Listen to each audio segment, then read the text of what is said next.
Hey guys, tonight we're bundling up for the coziest, itchiest, most corseted nightmare in history. Winter as a Victorian woman. Not the ballroom gowns and candlelit romance you're picturing. I mean 16 layers of wool, a fireplace that hates you, and a bathtub that requires more logistics than a military invasion. So before you get comfortable, take a second to like the video and subscribe, but only if you actually enjoy what I do here.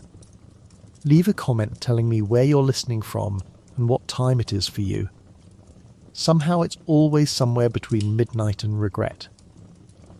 Now dim those lights, switch on a fan for that soft white noise, get comfortable, and maybe loosen your collar. Because where we're going, nobody loosens anything. Let's pause for a second. Have you ever wondered how women survived a British winter wearing what amounts to a mattress with sleeves? Did corsets actually stop you from breathing, or just from complaining? How do you sleep warm when central heating hasn't been invented and your husband insists the window stays cracked for the health benefits? What did women actually do when their hands turned an alarming shade of blue before lunch? Could you survive a night with only a hot water bottle, 4 petticoats and sheer force of will? And now, congratulations. You've just woken up in 1875. You have a corset laced tighter than your budget, a fire that's already dying, and approximately 1 hour before someone expects you to look presentable. Good luck. 1.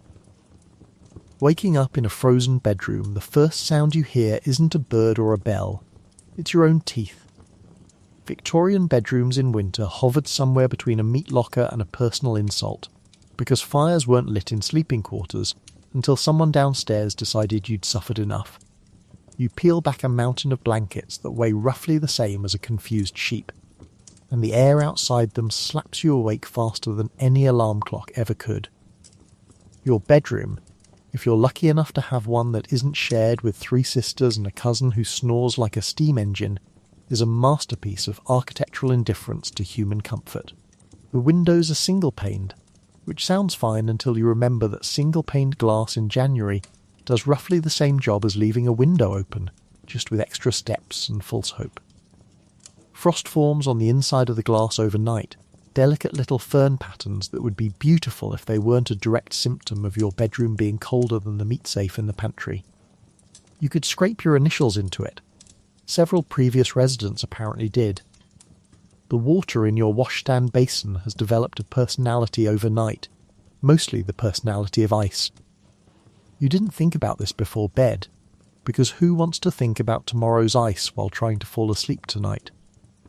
But now it's tomorrow, and the water has a skin on it thin enough to see through, and thick enough to be genuinely offensive to touch. Somewhere a modern person is standing in a shower with unlimited hot water, complaining that it takes 4 seconds to reach the ideal temperature. You'd like to have a word with that person. You'd like to introduce them to your basin. Getting out of bed itself is a calculated risk, less a simple physical motion and more a full military operation involving timing, nerve and a small prayer. Your nightgown, however many layers thick, has done absolutely nothing to prepare you for the temperature differential between under the blankets and outside the blankets. It's less a difference in degrees and more a difference in realms of existence. Under the blankets you're a warm, functioning mammal. The instant you swing your legs out, you become something closer to a Victorian ghost story, pale, shivering, and immediately regretting every choice that led you to this moment. If you're wealthy enough to have a servant, someone may have crept in earlier to light a small fire, the operative word being small, because coal costs money and your family's coal allowance was budgeted by someone who has clearly never personally experienced cold. That fire, valiant as it is, warms approximately the 6 inches directly in front of it, and does absolutely nothing for the rest of the room, which remains locked in its own private ice age. You'll spend the next several minutes performing an undignified little dance, angling different parts of your body toward those 6 inches of warmth, like a woman worshipping a very small, very stingy sun god. If you're not wealthy, there is no fire waiting for you at all. There's just the room, exactly as cold as it's been all night, and the growing awareness that somewhere beneath several feet of blanket, your feet have become two separate and distant provinces of your body that you'll need to negotiate with individually before they'll cooperate with walking. Your breath fogs in front of you, which is a genuinely lovely visual effect if you're outdoors admiring a winter landscape, and a genuinely alarming one if you're indoors, in your own bedroom, wondering whether the walls of your house are doing anything at all or whether they're purely decorative.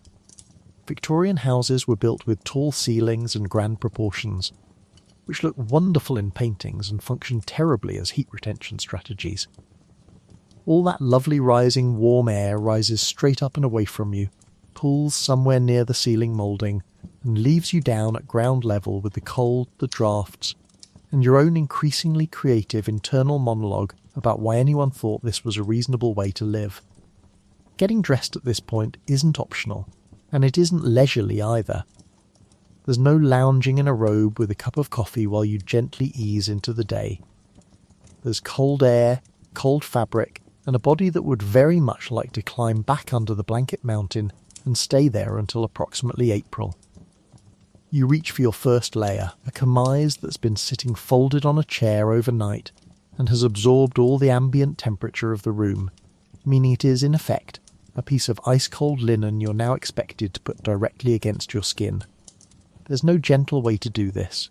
You simply commit, the way you'd commit to jumping into a cold lake, fast and with a small internal scream. And here's the truly unglamorous part nobody puts in the period dramas.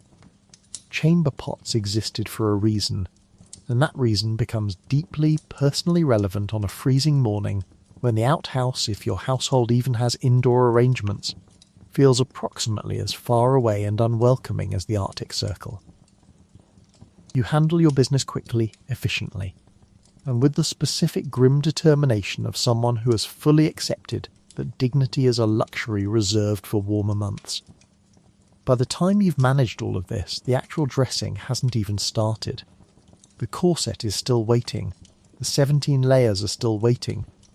The day, somehow, is only just beginning, and you've already shivered your way through more discomfort before breakfast than most modern mornings manage in an entire week. Somewhere in a heated house with double glazing and a duvet rated for Arctic expeditions, someone is complaining that their smart thermostat took a whole 90 seconds to respond to a voice command. You almost want to laugh, except your face is too cold to fully commit to the expression. And that, in essence, is how a Victorian woman's day began.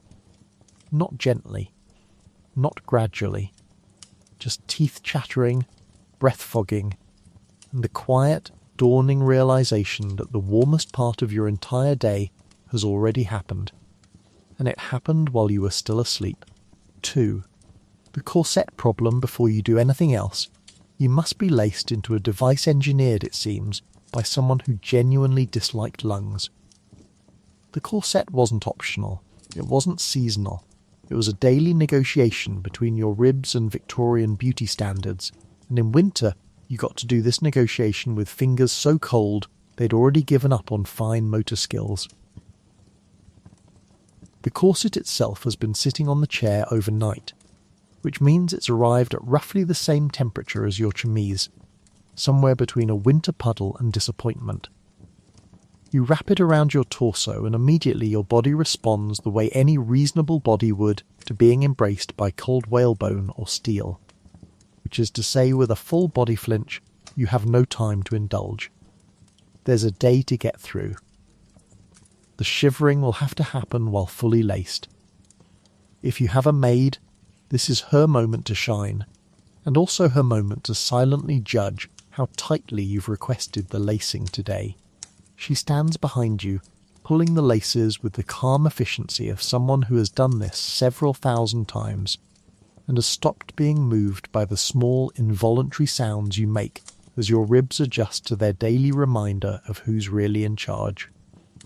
If you don't have a maid, you're doing this yourself, twisting your arms behind your back at an angle that would concern a physiotherapist, tugging laces with fingers that have already lost most sensation to the cold, and hoping you've achieved something resembling symmetry, because there's no time to redo it, and honestly no feeling left in your hands to tell if you got it wrong anyway.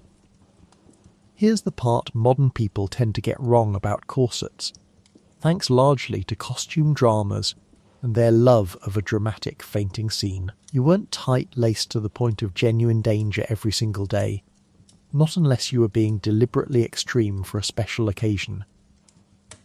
Daily wear was tighter than comfortable, certainly, but it was meant to be functional, not fatal.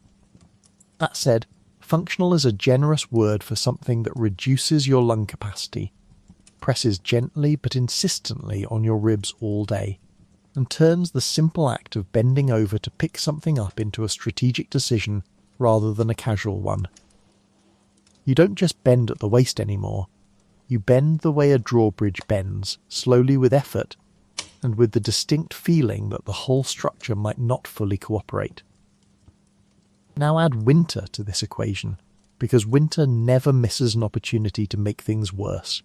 Cold air itself makes you want to breathe deeper, to fill your lungs and warm yourself from the inside the way your body instinctively knows how to do.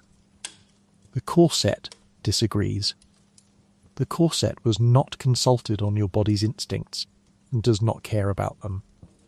So you take these shorter, shallower breaths all day out in cold air that already wants more oxygen from you than usual, and you wonder, quietly, whether the persistent lightheadedness you feel by mid-morning is romantic Victorian delicacy or simply your lungs filing a formal complaint.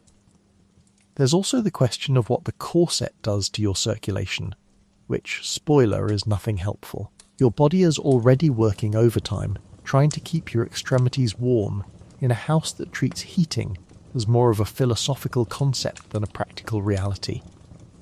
The last thing your circulation needs is a rigid garment squeezing your midsection like it's trying to make a very slow, very personal point. Your hands and feet, already cold from the room, from the water, from the general state of being alive in this century, get even less help from a body that's now busy negotiating with its own ribcage. And yet, you wear it every day without much choice in the matter, because the alternative is being visibly, scandalously without structure, which in Victorian society ranks somewhere between poor hygiene and open rebellion. Your dress is built to sit over the shape the corset creates. Without it, nothing fits properly, nothing hangs the way it's meant to, and you'd spend the day looking, by the standards of the time, faintly unravelled, like a letter sent without being sealed. So you lace up, you breathe carefully, and you get on with your day the way generations of women before you did, which is to say, with quiet. Practiced endurance, and the occasional internal monologue that would not be considered ladylike if spoken aloud. Let's talk for a moment about what this actually felt like by the time evening rolled around, because the corset problem wasn't just a morning inconvenience, it was a full-day companion. By afternoon, faint red marks had likely formed where the boning pressed against your skin, a sort of quiet, private map of your day etched directly onto your ribs. Sitting for long stretches, something Victorian women were expected to do with impressive frequency, became its own small trial, because a corset doesn't bend the way a body wants to when it's folded into a chair for hours of needlework or correspondence. You learn to sit differently. You learn to hold yourself a certain way, not entirely by choice, but because the garment simply won't allow anything else. Compare this, if you will, to a modern morning routine. Somewhere out there a person is standing in a walk-in closet, complaining that their high-waisted jeans feel a little snug after the holidays, unaware that an actual Victorian woman would have gladly traded a decade of birthdays for jeans with any stretch in them whatsoever.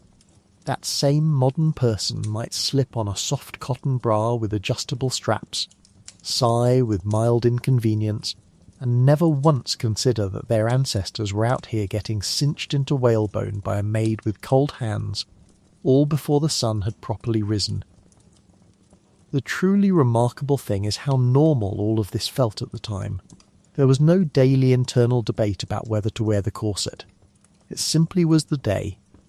The same way brushing your teeth or lacing your boots was the day. Discomfort had become baseline. Suffering had become scheduled. And by the time you were finally fully laced, chest slightly compressed, breath a little shorter than nature intended, you were considered, by every standard of the era, perfectly ready to face whatever the cold Victorian morning had planned for you next. Which, unfortunately, was still 6 more layers of clothing. 3. Dressing in 17 layers once you've survived the corset, the real event begins.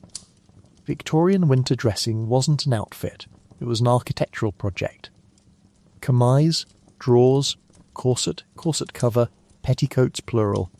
Then finally the dress itself, each layer added like you're building a snowman out of yourself, one increasingly desperate garment at a time. The chemise, technically, went on before the corset.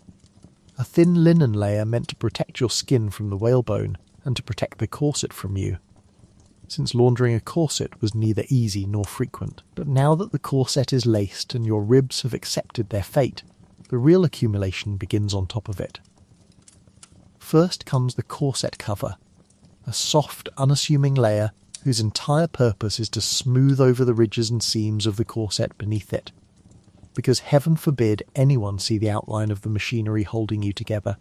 It's the Victorian equivalent of smoothing down a bedspread to hide the fact that you didn't actually make the bed properly, just fabric doing structural damage control.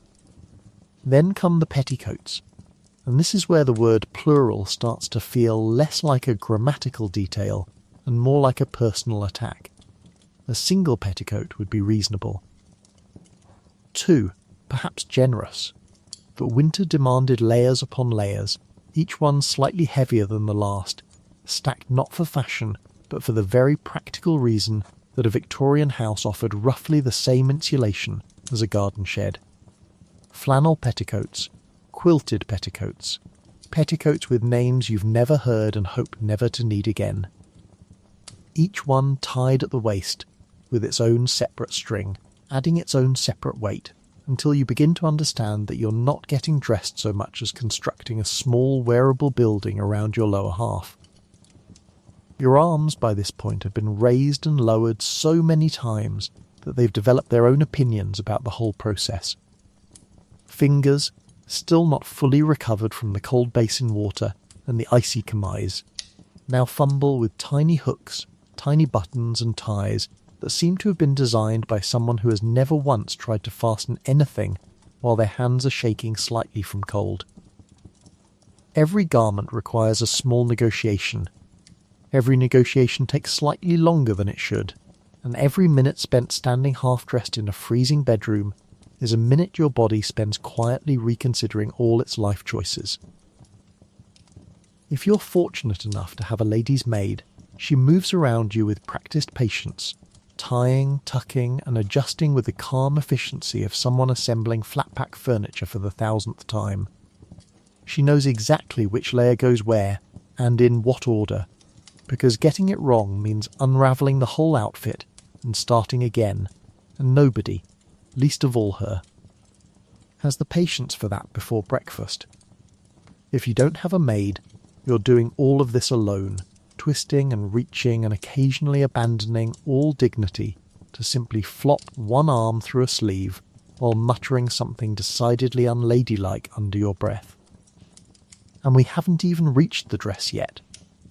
The actual visible garment, the one people will eventually see and comment on, is really just the final decorative layer sitting on top of an entire support structure most people will never know existed. Heavy wool or thick twill for winter, with long sleeves, a high neckline, and enough fabric in the skirt to comfortably reupholster a small sofa. Getting into it involves careful timing, someone helping you settle the skirt evenly over the petticoats beneath, someone doing up the long row of buttons or hooks running down your back, because reaching your own spine while wearing a corset is a physical impossibility no amount of determination will solve. By the time the dress is fully fastened, you are, quite literally, wearing your own personal insulation system, and it's worth pausing to appreciate the sheer physics of it. All those layers exist for a reason beyond modesty.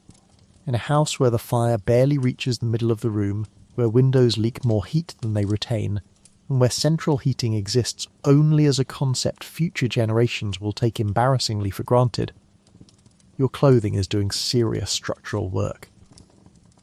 You are, in effect, wearing your own building envelope, trapping whatever warmth your body generates before the house has the chance to steal it away. Consider, for a moment, what this looks like next to a modern winter morning. Somewhere right now, a person is standing in front of an open closet, complaining that they can't decide between two nearly identical sweaters, both machine washable, both purchased with a few taps on a phone screen, both capable of being put on in roughly the time it took you to fasten a single petticoat. That same person will step outside into weather far colder than anything inside your Victorian bedroom, wearing a coat with synthetic insulation engineered in a laboratory, and they will still, somehow, complain that it's a bit nippy out. You'd like very much to invite them to try 17 layers of natural fibre and structural boning before they say another word about nippy. The sheer time investment cannot be overstated either. What takes a modern person perhaps 5 unhurried minutes, provided they can find a matching sock, takes you the better part of 45. And that's assuming nothing goes wrong, no hook catches, no lace snaps, no petticoat decides today is the day to bunch unevenly at the hip, in a way only you can feel, and only you will spend the rest of the day quietly adjusting through gritted teeth and polite conversation. And once it's finally done, once the last button is fastened and the last layer settled into place, you look, by all outward appearances, perfectly composed. Elegant even, no one glancing at you across a drawing room would guess at the sheer architectural effort required to get you there, the cold fingers, the fumbled hooks, the whispered complaints, the layers upon layers standing between your skin and a house that seems personally committed to your discomfort. You are dressed. You are, in the strictest sense, ready for your day, and you haven't even reached the part where you're expected to do this all again, slightly differently, if you're attending anything formal later, because in Victorian winter, getting dressed once was never really the end of the story. It was simply the opening chapter of a very long, very cold, very buttoned-up day. 4. The fireplace that hated you downstairs. The fireplace waits, and calling it unreliable would be generous. Victorian fireplaces heated exactly 1 square foot of any given room, usually the foot closest to the coals, while the rest of the house remained a separate and hostile climate zone entirely. You descend the stairs already dressed, already laced, already carrying the quiet dignity of a woman who has survived 17 layers of fabric before breakfast, and you're greeted by a parlour that feels, if anything, slightly colder than your bedroom. This seems mathematically impossible, until you remember that fires downstairs are lit early, but not generously, because coal costs money, and someone in your household has decided that money is more valuable than your extremities.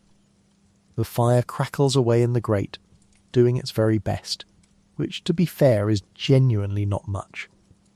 Approach it and you'll understand the geometry of Victorian heating immediately.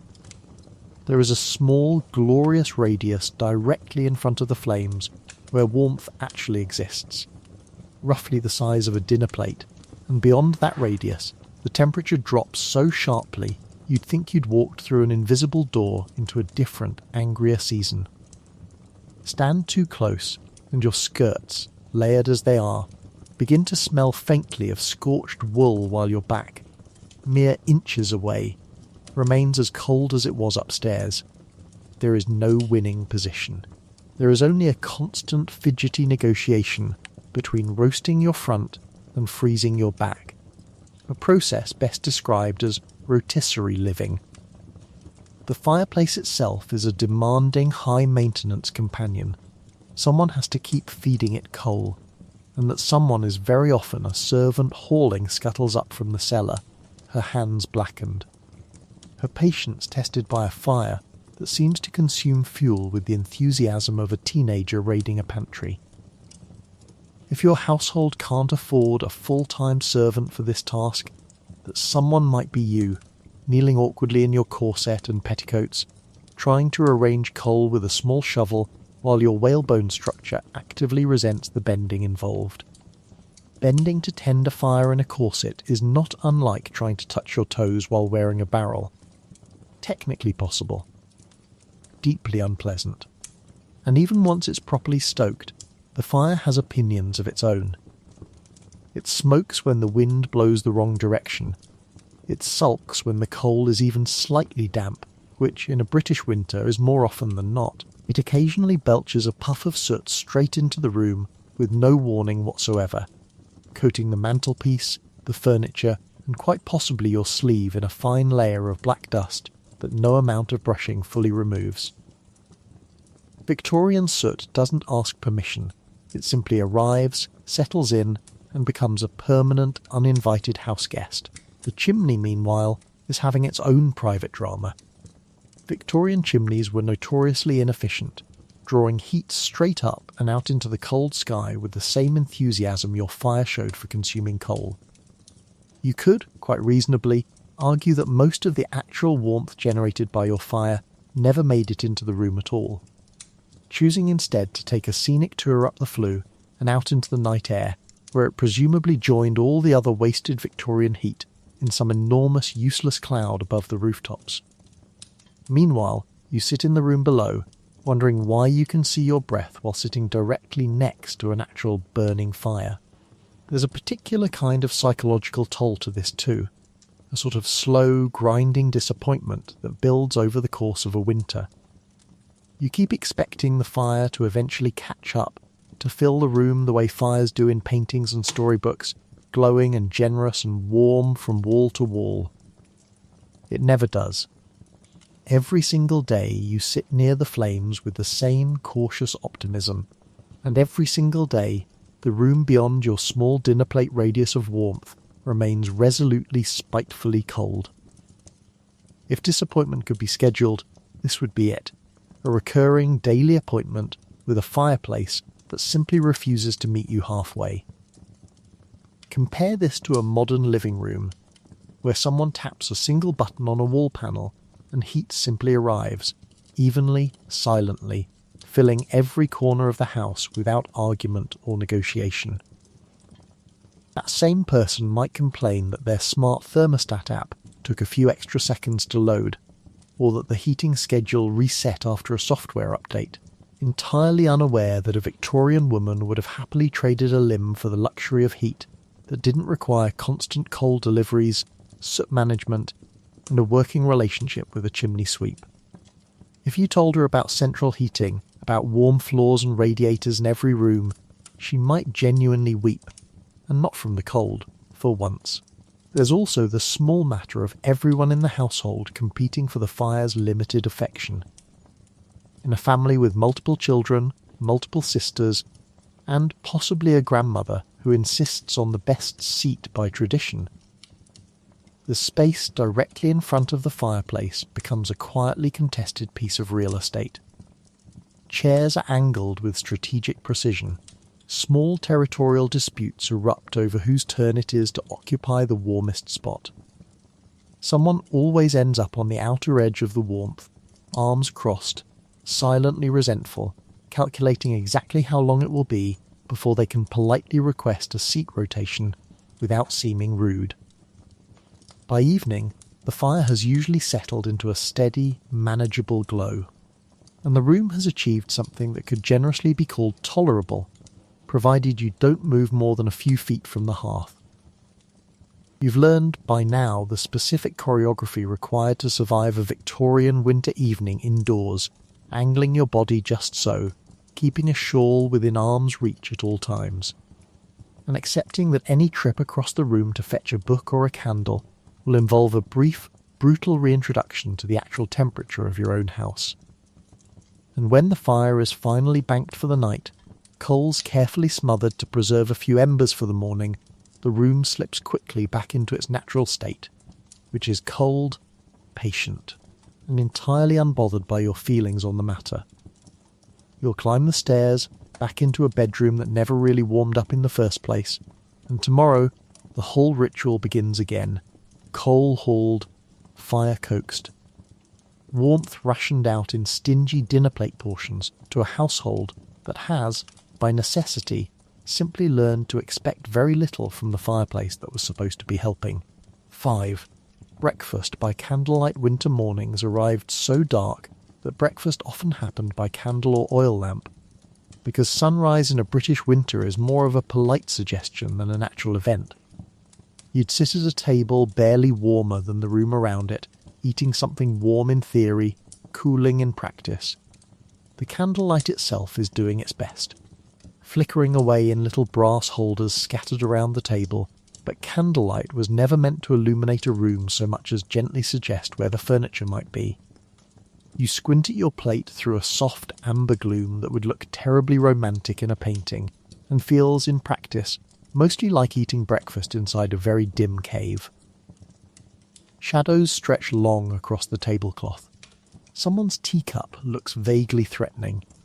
It's not so much a meal as an atmospheric event, and the atmosphere in question is best described as ominous. The food arrives already fighting a losing battle against the temperature of the room. Porridge, a Victorian breakfast staple, starts out with the best of intentions, steaming gently as it's ladled into your bowl.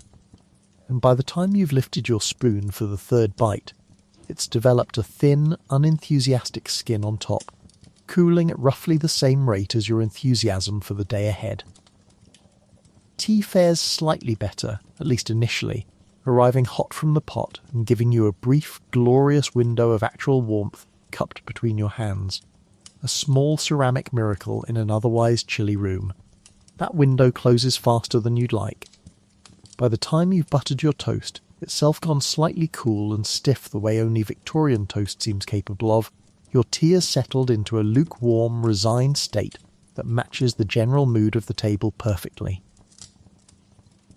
Bacon and eggs, if your household could afford them, at least had the decency to retain some heat through sheer greasy determination, but even they weren't immune to the room's relentless chill. You develop, over the course of many winters, a specific and slightly frantic breakfast strategy, eating the hottest items first, moving with the brisk efficiency of someone racing against a very slow, very patient opponent, which is to say the temperature itself. There's no lingering over breakfast in a Victorian winter. Lingering is how you end up eating cold eggs with a cold fork while your fingers slowly forget what warmth feels like. The table itself offers no assistance. Dining rooms were rarely the warmest space in the house, often positioned deliberately away from the kitchen for reasons of formality rather than comfort, meaning the room where you eat is separated by several cold hallways and at least one closed door from the room where the food was actually cooked warm. By the time a dish makes the journey from stove to table, carried carefully by a servant moving briskly through drafty corridors, it's already lost a meaningful percentage of its original heat to the house's general policy of stealing warmth from anything that dares to possess it.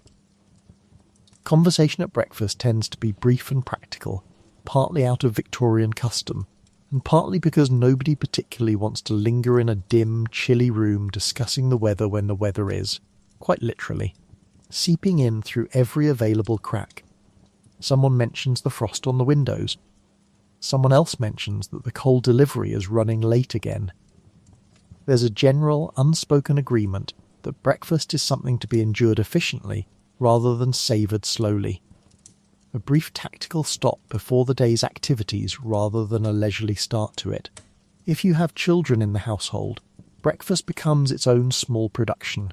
Bundled little figures shepherded to the table in extra shawls, spoons clutched by fingers not yet steady with cold, and at least one small complaint about the porridge being either too hot or, more likely given the room's temperature, already gone lukewarm before they've had more than 2 bites. Nursemaids hover nearby, encouraging faster eating with the specific brisk patience of someone who has done this every winter morning for years and has stopped being surprised by any of it. Compare all this to a modern breakfast, where someone stands in a brightly lit kitchen, bathed in the soft glow of overhead lighting that requires no wick trimming and no fire risk whatsoever.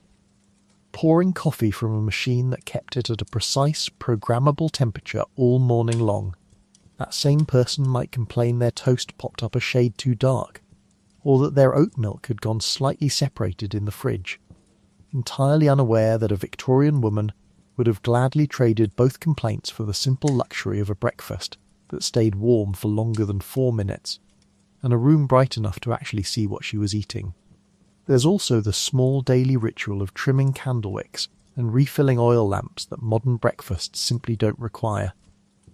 Before the meal even begins, someone, often a servant, has already gone around the room lighting each candle individually, adjusting wicks that have burned unevenly overnight, and topping up oil reservoirs that have a tendency to run dry at the least convenient moments. It's an entire supporting production just to achieve enough light to identify your own fork, a level of infrastructure modern breakfasts accomplish with a single flick of a switch, taken so thoroughly for granted that most people never once consider the small miracle of simply being able to see their food clearly at 7 in the morning. By the time breakfast winds down, the candles have burned a little lower, casting slightly longer shadows across a table now scattered with cooling teacups and abandoned crusts of toast. Outside, if the sun has bothered to make an appearance at all, it offers a thin, grudging light through frost-covered windows, the kind of pale winter glow that never quite convinces you it's actually morning, rather than some extended, reluctant twilight. You rise from the table, gather your shawl a little tighter, and prepare for the day ahead, already faintly aware that breakfast, however dim and cold it may have been, was probably the most restful part of your entire morning, because the fire needs tending, the household needs managing, and somewhere out there the day is waiting, cold and patient, exactly the way it's waited every single winter morning before this one. 6. Washing your face in ice water there was no such thing as warm running water. If you wanted to wash your face, you were looking at a porcelain basin filled the night before, now sporting a thin skin of ice that had to be broken like you were performing a tiny personal archaeological dig. You crack it with one knuckle, a small, satisfying snap that echoes slightly in the quiet of the room, and beneath it lies water so cold it seems almost offended to be touched. There's no easing into this. No gentle testing of the temperature with a cautious fingertip the way you might with a modern shower. There's only the water, exactly as cold as it's been all night, and your face, which is about to become very intimately acquainted with that fact, whether it likes it or not.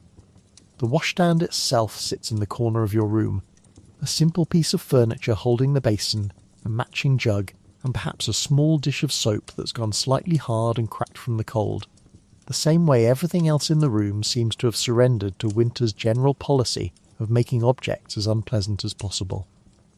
The jug, filled the evening before by a servant, or by your own hands, has spent the whole night sitting in a room with no fire, meaning by morning it's less a vessel of washing water and more a slowly forming ice sculpture with ambitions. You dip your cloth in, and the shock travels up your arm the way cold water always seems to, faster than seems physically reasonable, straight past your wrist and directly into your teeth, which clench involuntarily in solidarity. Washing your face becomes less an act of gentle morning refreshment and more a brisk, business-like transaction. Get in, get clean, get out, with all the tenderness of ripping off a bandage. There's no lingering.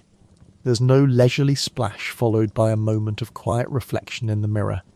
There's only cold water, quick hands, and the fervent hope that you didn't miss a spot that will require a second round of contact with the basin. Soap in cold water, it's worth mentioning, does not behave the way soap is supposed to behave. It refuses to lather properly, sitting stubbornly on the surface of your skin in a thin, unsatisfying film, rather than the rich foam you'd get from warm water. You end up rubbing harder than you'd like, trying to coax some kind of cleaning action out of a bar that seems personally uninterested in cooperating with the temperature it's been given. Your face, by the time you're done, isn't so much clean as it is simply cold and slightly damp, a state that feels less like hygiene and more like punishment. And then there's the actual moment of contact, water meeting skin, which happens with all the grace of stepping into a puddle you didn't see coming. Your whole face tightens instinctively, eyes squeezing shut, breath catching somewhere in your throat. And for a brief, involuntary second, you make a noise that would not be considered ladylike in any drawing room in England. There's no witness to this moment, thankfully, just you and the basin and the quiet understanding between the two of you that this happens every single morning and neither of you particularly enjoys it. Drying off offers only marginal relief. The towel hanging on its little rail beside the washstand has absorbed the same overnight chill as everything else in the room, meaning you're patting your face dry with fabric that's barely warmer than the water itself.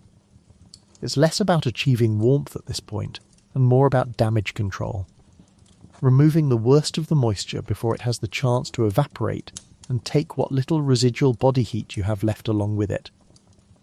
Wet skin in a cold room cools faster than dry skin, a fact you didn't need a Victorian physician to explain to you because your own goosebumps are making the point quite eloquently on their own. If you're fortunate enough to have hot water at all, and this was a genuine luxury reserved mostly for the wealthy or for special occasions, it arrived by way of a servant hauling a can up from the kitchen, where it had been heated over the stove and then carried, often up several flights of stairs, losing heat with every step of the journey. By the time it reached your washstand, hot water had usually settled into something more accurately described as lukewarm, or on a particularly cold morning, into a temperature best categorised as merely less hostile than the alternative. Even luxury in a Victorian winter came with an asterisk. There's a particular irony in all of this that's worth sitting with for a moment. Victorian society placed enormous emphasis on cleanliness and personal grooming, on the idea that a proper lady always presented herself neatly, face washed, hair arranged, hands free of any visible grime. And yet the actual mechanics of achieving that cleanliness in winter involved a daily ritual that bordered on minor self-inflicted hardship, all performed quietly, without complaint, because complaining about the water temperature was itself considered faintly improper, a small crack in the composed exterior everyone was expected to maintain regardless of circumstances. Compare this to a modern morning where someone stands in front of a bathroom sink, twists a single tap, and warm water simply appears, instantly, obediently. Exactly the temperature they requested, without a single moment of negotiation or discomfort. That same person might complain that the water took a few extra seconds to heat up, or that their skincare routine involves an inconvenient number of steps before their morning coffee, entirely unaware that a Victorian woman would have considered instant warm water on demand something closer to sorcery than plumbing. If you described a heated towel rail to her, she might simply stop speaking to you out of sheer, quiet envy. By the time you've finished washing, face pink from cold rather than any particular glow of health, hands slightly numb, hair still needing its own separate ordeal entirely, you've achieved a state that could generously be called clean, and more honestly be called endured. The basin sits there afterward, water now used and cooling further if that's even possible, waiting to be emptied by a servant later in the day, only to be refilled again that evening, left to sit overnight, and frozen over once more by the time tomorrow's version of this exact same ritual begins all over again. Because in a Victorian winter, washing your face wasn't a small, pleasant act of self-care tucked gently into the start of your day.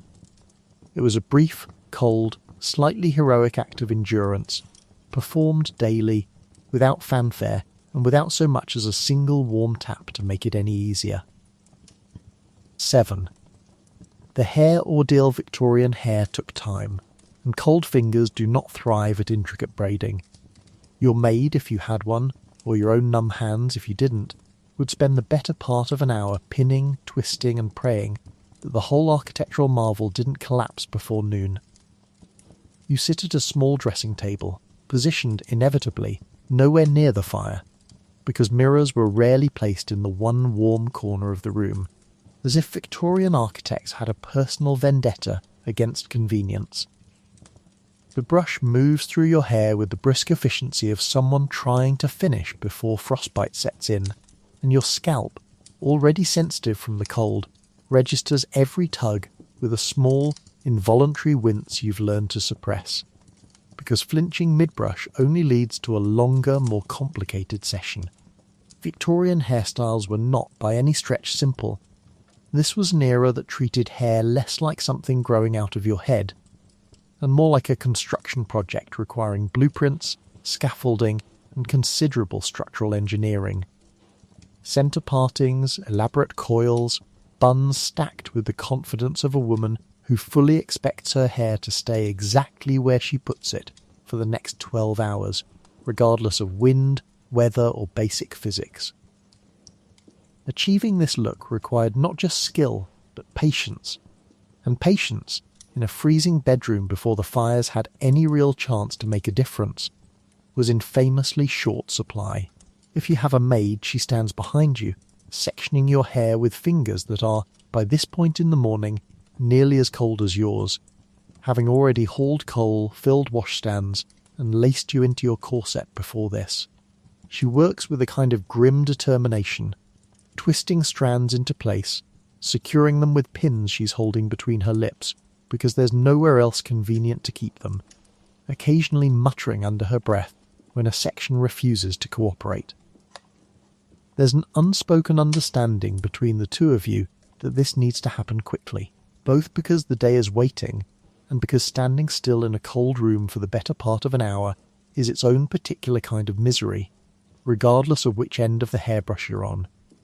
If you don't have a maid, you're managing this entirely by feel, twisting your arms up and back in configurations that would concern a chiropractor, trying to judge by touch alone whether your bun is sitting symmetrically or whether it's developed a noticeable list to one side, like a ship taking on water. Mirrors in this era were smaller and dimmer than what we're used to today, and by candlelight or the thin grey light creeping through a frosted window, you're essentially doing intricate updo work by guesswork and hope. Pins go in at odd angles. Some inevitably end up on the floor, lost forever to the rug, joining what is presumably a small growing graveyard of hairpins beneath every Victorian dressing table in the country. The pins themselves deserve a brief moment of resentment. Metal hairpins in a cold room are, predictably, cold, and handling dozens of them with fingers that have already spent the morning cracking ice and lacing whalebone is an exercise in quiet suffering. Each pin needs to be picked up individually, angled just so, and pushed into place with enough pressure to hold, but not so much that you accidentally jab your own scalp, which happens anyway, at least once, every single morning, prompting a small, sharp intake of breath that nobody comments on, because everybody's experienced exactly the same thing. And then there's the hair oil, or pomade, applied sparingly to keep flyaway strands under control, which in cold weather takes on the consistency of something closer to candle wax than a smooth, workable product. You warm a small amount between your palms, rubbing briskly, trying to coax it back into something usable before it hardens again, a race against the room's temperature that you don't always win. More than once, you've applied a pomade so stiff it practically had to be chiselled into your hair rather than smoothed through it, leaving you looking less like a fashionable Victorian lady and more like someone who'd recently survived a light dusting of frost. Once the style is finally, mercifully complete, it needs to survive the rest of the day, and this is where the real anxiety sets in. A single loose pin, a gust of wind while stepping outside, an overly enthusiastic bonnet ribbon tied too quickly. Any of these could send the whole careful architecture sliding sideways. And there's no discreet way to fix a collapsing hairstyle in the middle of afternoon calls or a church service. You develop over the years an almost supernatural awareness of your own hair, a background hum of vigilance running beneath every other activity of the day, checking, adjusting, praying quietly that everything stays exactly where it was pinned that morning. Consider, for a moment, how differently this plays out today. Somewhere a modern woman runs a flat iron through her hair in under 10 minutes, using a tool that heats itself to a precise, consistent temperature with the press of a single button, in a bathroom kept warm by central heating, standing in front of a brightly lit mirror that shows her exactly what she's doing in real time. She might complain that her hairdryer is on the loud side, or that her favourite dry shampoo ran out at the worst possible moment, entirely unaware that a Victorian woman would have considered a hairdryer alone something bordering on witchcraft, and would have happily traded every ribbon and pin she owned for 10 uninterrupted minutes with one. There's something almost tender, though, buried in this whole cold, tedious ordeal, particularly if you have a maid helping you through it. These mornings, repeated daily across an entire winter, built a strange sort of intimacy.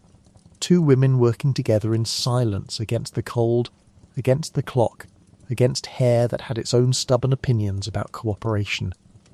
Little rituals formed between you, which pin went where first, which section was always the troublemaker, small private jokes about whose fingers were currently colder. It wasn't glamorous, it wasn't even particularly pleasant, but it was, in its own small freezing way, a shared daily act of quiet endurance. By the time you finally rise from the dressing table, hair pinned into its final precarious shape, the rest of your morning is already well underway elsewhere in the house. Fires needing tending, breakfast growing cold, a whole cold day stretching out ahead of you. You touch your hair gently, checking one last time that everything feels secure, and step away from the mirror, carrying on your head an elaborate, fragile monument to patience, cold hands, and roughly 45 minutes you'll never quite get back. Managing the household fires keeping a Victorian house warm wasn't a single task, it was a full-time occupation.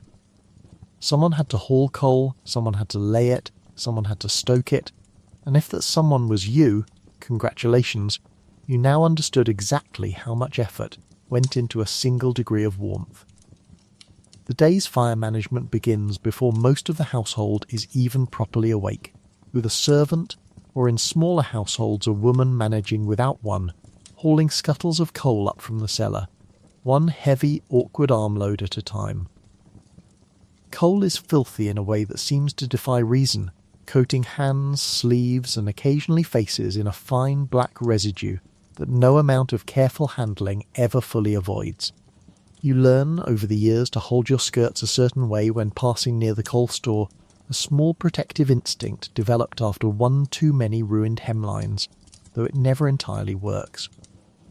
There's always a smudge somewhere by the end of the day, a quiet, sooty souvenir of the morning's labour. Laying a fire properly is its own small skill, one passed down through households the way recipes or remedies might be, a specific order of operations that, if followed correctly, produces a decent blaze, and if ignored, produces mostly smoke and quiet despair. Crumpled paper first, then kindling arranged just so, then coal added gradually, never all at once, because dumping coal onto a fledgling flame smothers it faster than the cold ever could. You learn to read a fire the way you'd read a person's mood, watching for the right moment to add more fuel, listening for the particular crackle that means it's caught properly versus the sad. Damp hiss that means you're about to be sitting in a cold room for another 20 minutes while you start again. And you will need to start again, more often than seems reasonable. Coal in Britain during winter has a habit of arriving slightly damp, having sat outside in a coal merchant's yard exposed to rain, snow, and general atmospheric spite before ever reaching your cellar. Damp coal doesn't so much burn as it does sulk, producing more smoke than heat, and filling the room with an acrid haze that makes your eyes water and your patience thinner than it already was. There's a particular kind of frustration reserved specifically for kneeling in front of a fireplace, coaxing a stubborn, uncooperative fire with a small pair of bellows, pumping air into it with increasing urgency while the room around you remains exactly as cold as it's been all morning. If your household has multiple fireplaces, and most respectable Victorian homes did, one for the parlour, one for the dining room, one for the study, perhaps one in a bedroom for the elderly or unwell, then this entire process repeats itself in each room, separately, sequentially, because you cannot exactly be in 4 places carrying 4 coal scuttles simultaneously. This means some rooms simply have to wait their turn, sitting cold and unused until someone gets around to them, which explains why Victorian households developed such a strict sense of which rooms mattered and which didn't.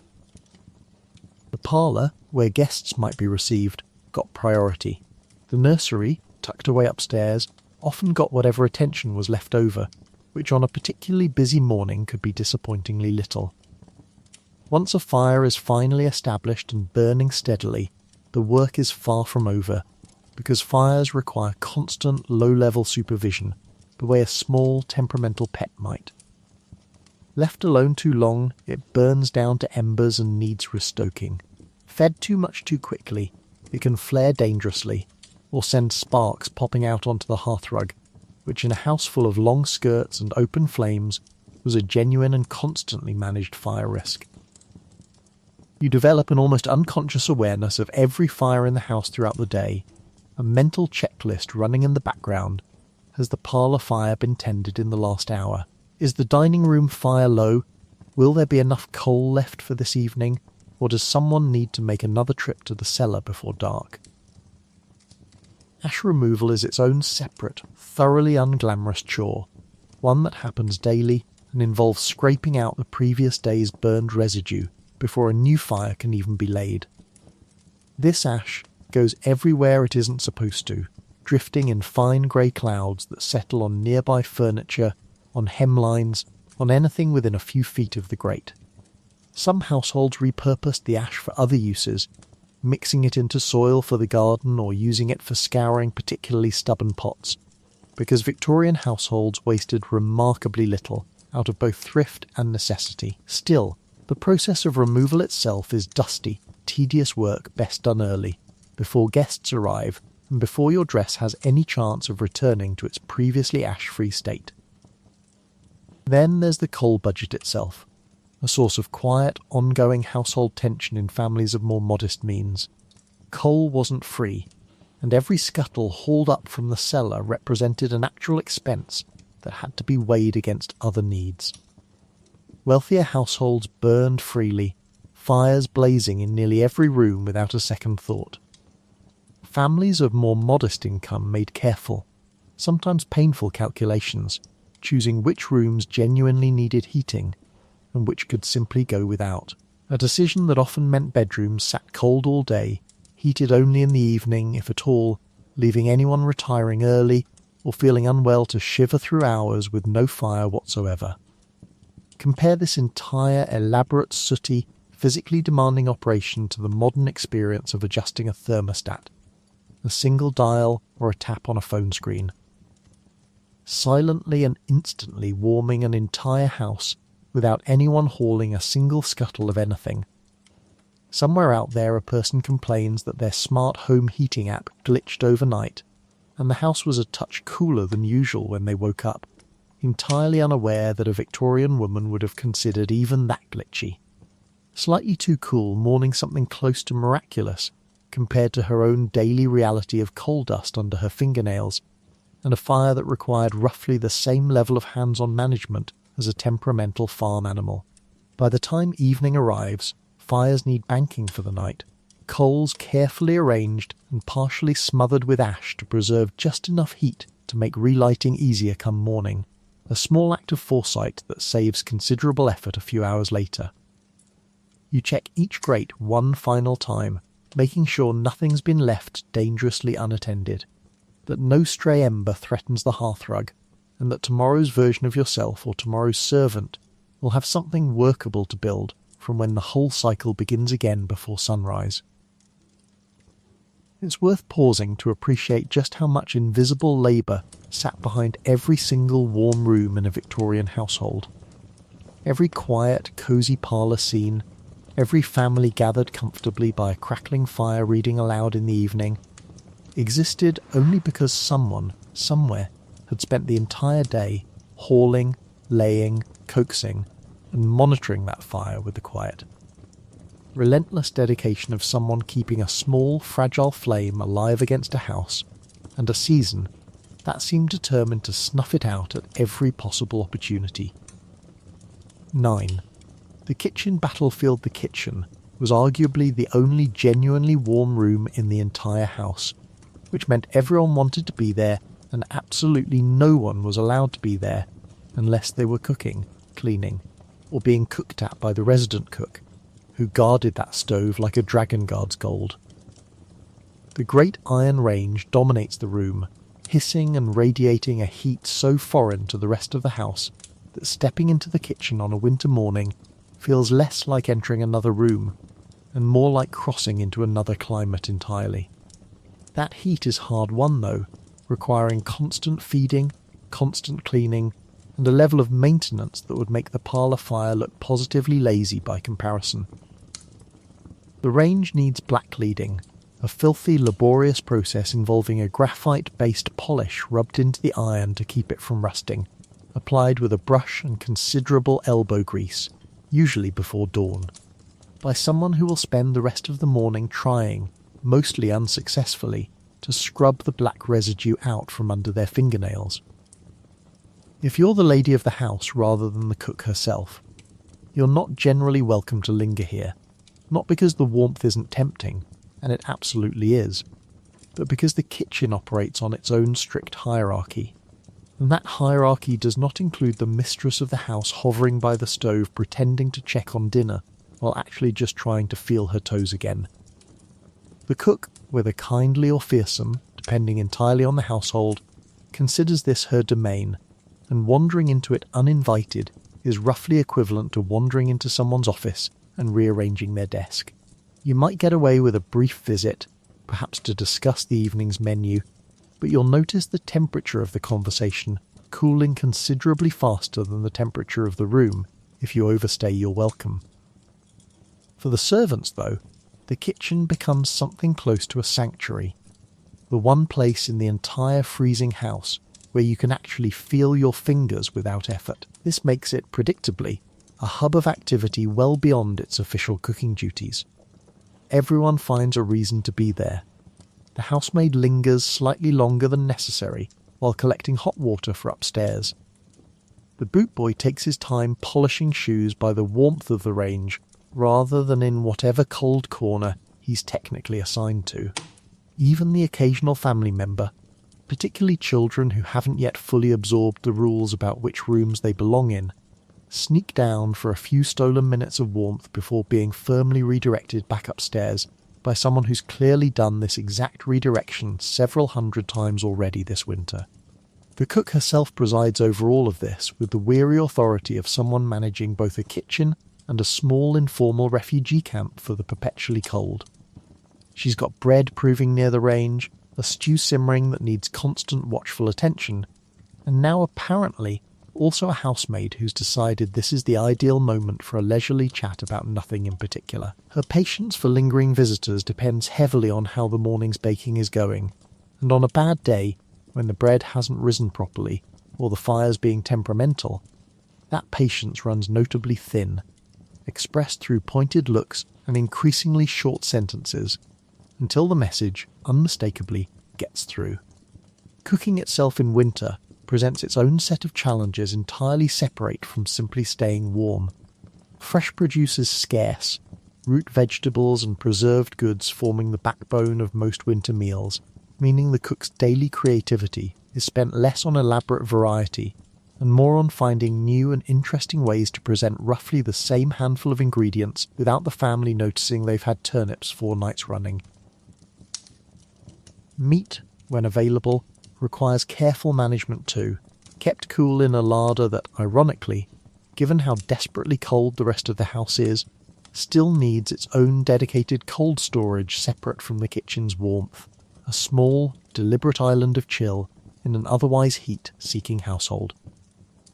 Water for cooking, cleaning, and everything else has to be hauled and heated constantly throughout the day, an endless cycle of filling kettles and pots, keeping something perpetually simmering on the range for whatever need arises next. Washing dishes, making tea, filling hot water bottles for the family upstairs. The range essentially runs from before dawn until well after dark, never fully idle, always producing something for someone, which explains both why it's the warmest room in the house and why the person managing it rarely gets a genuine moment to sit down and enjoy that warmth herself. There's a particular tension, too, in the sheer proximity of everyone working in this one warm space. Tempers that might otherwise stay cool, if you'll forgive the phrase, run slightly hotter in a room where everyone's crammed together by necessity rather than choice. A dropped pot, a burnt batch of bread, someone underfoot at exactly the wrong moment while carrying something scalding. These small daily frictions accumulate faster in a busy kitchen than they would in the spread out, more spacious rooms upstairs. And yet, for all that friction, there's also a camaraderie that develops nowhere else in the house quite the same way.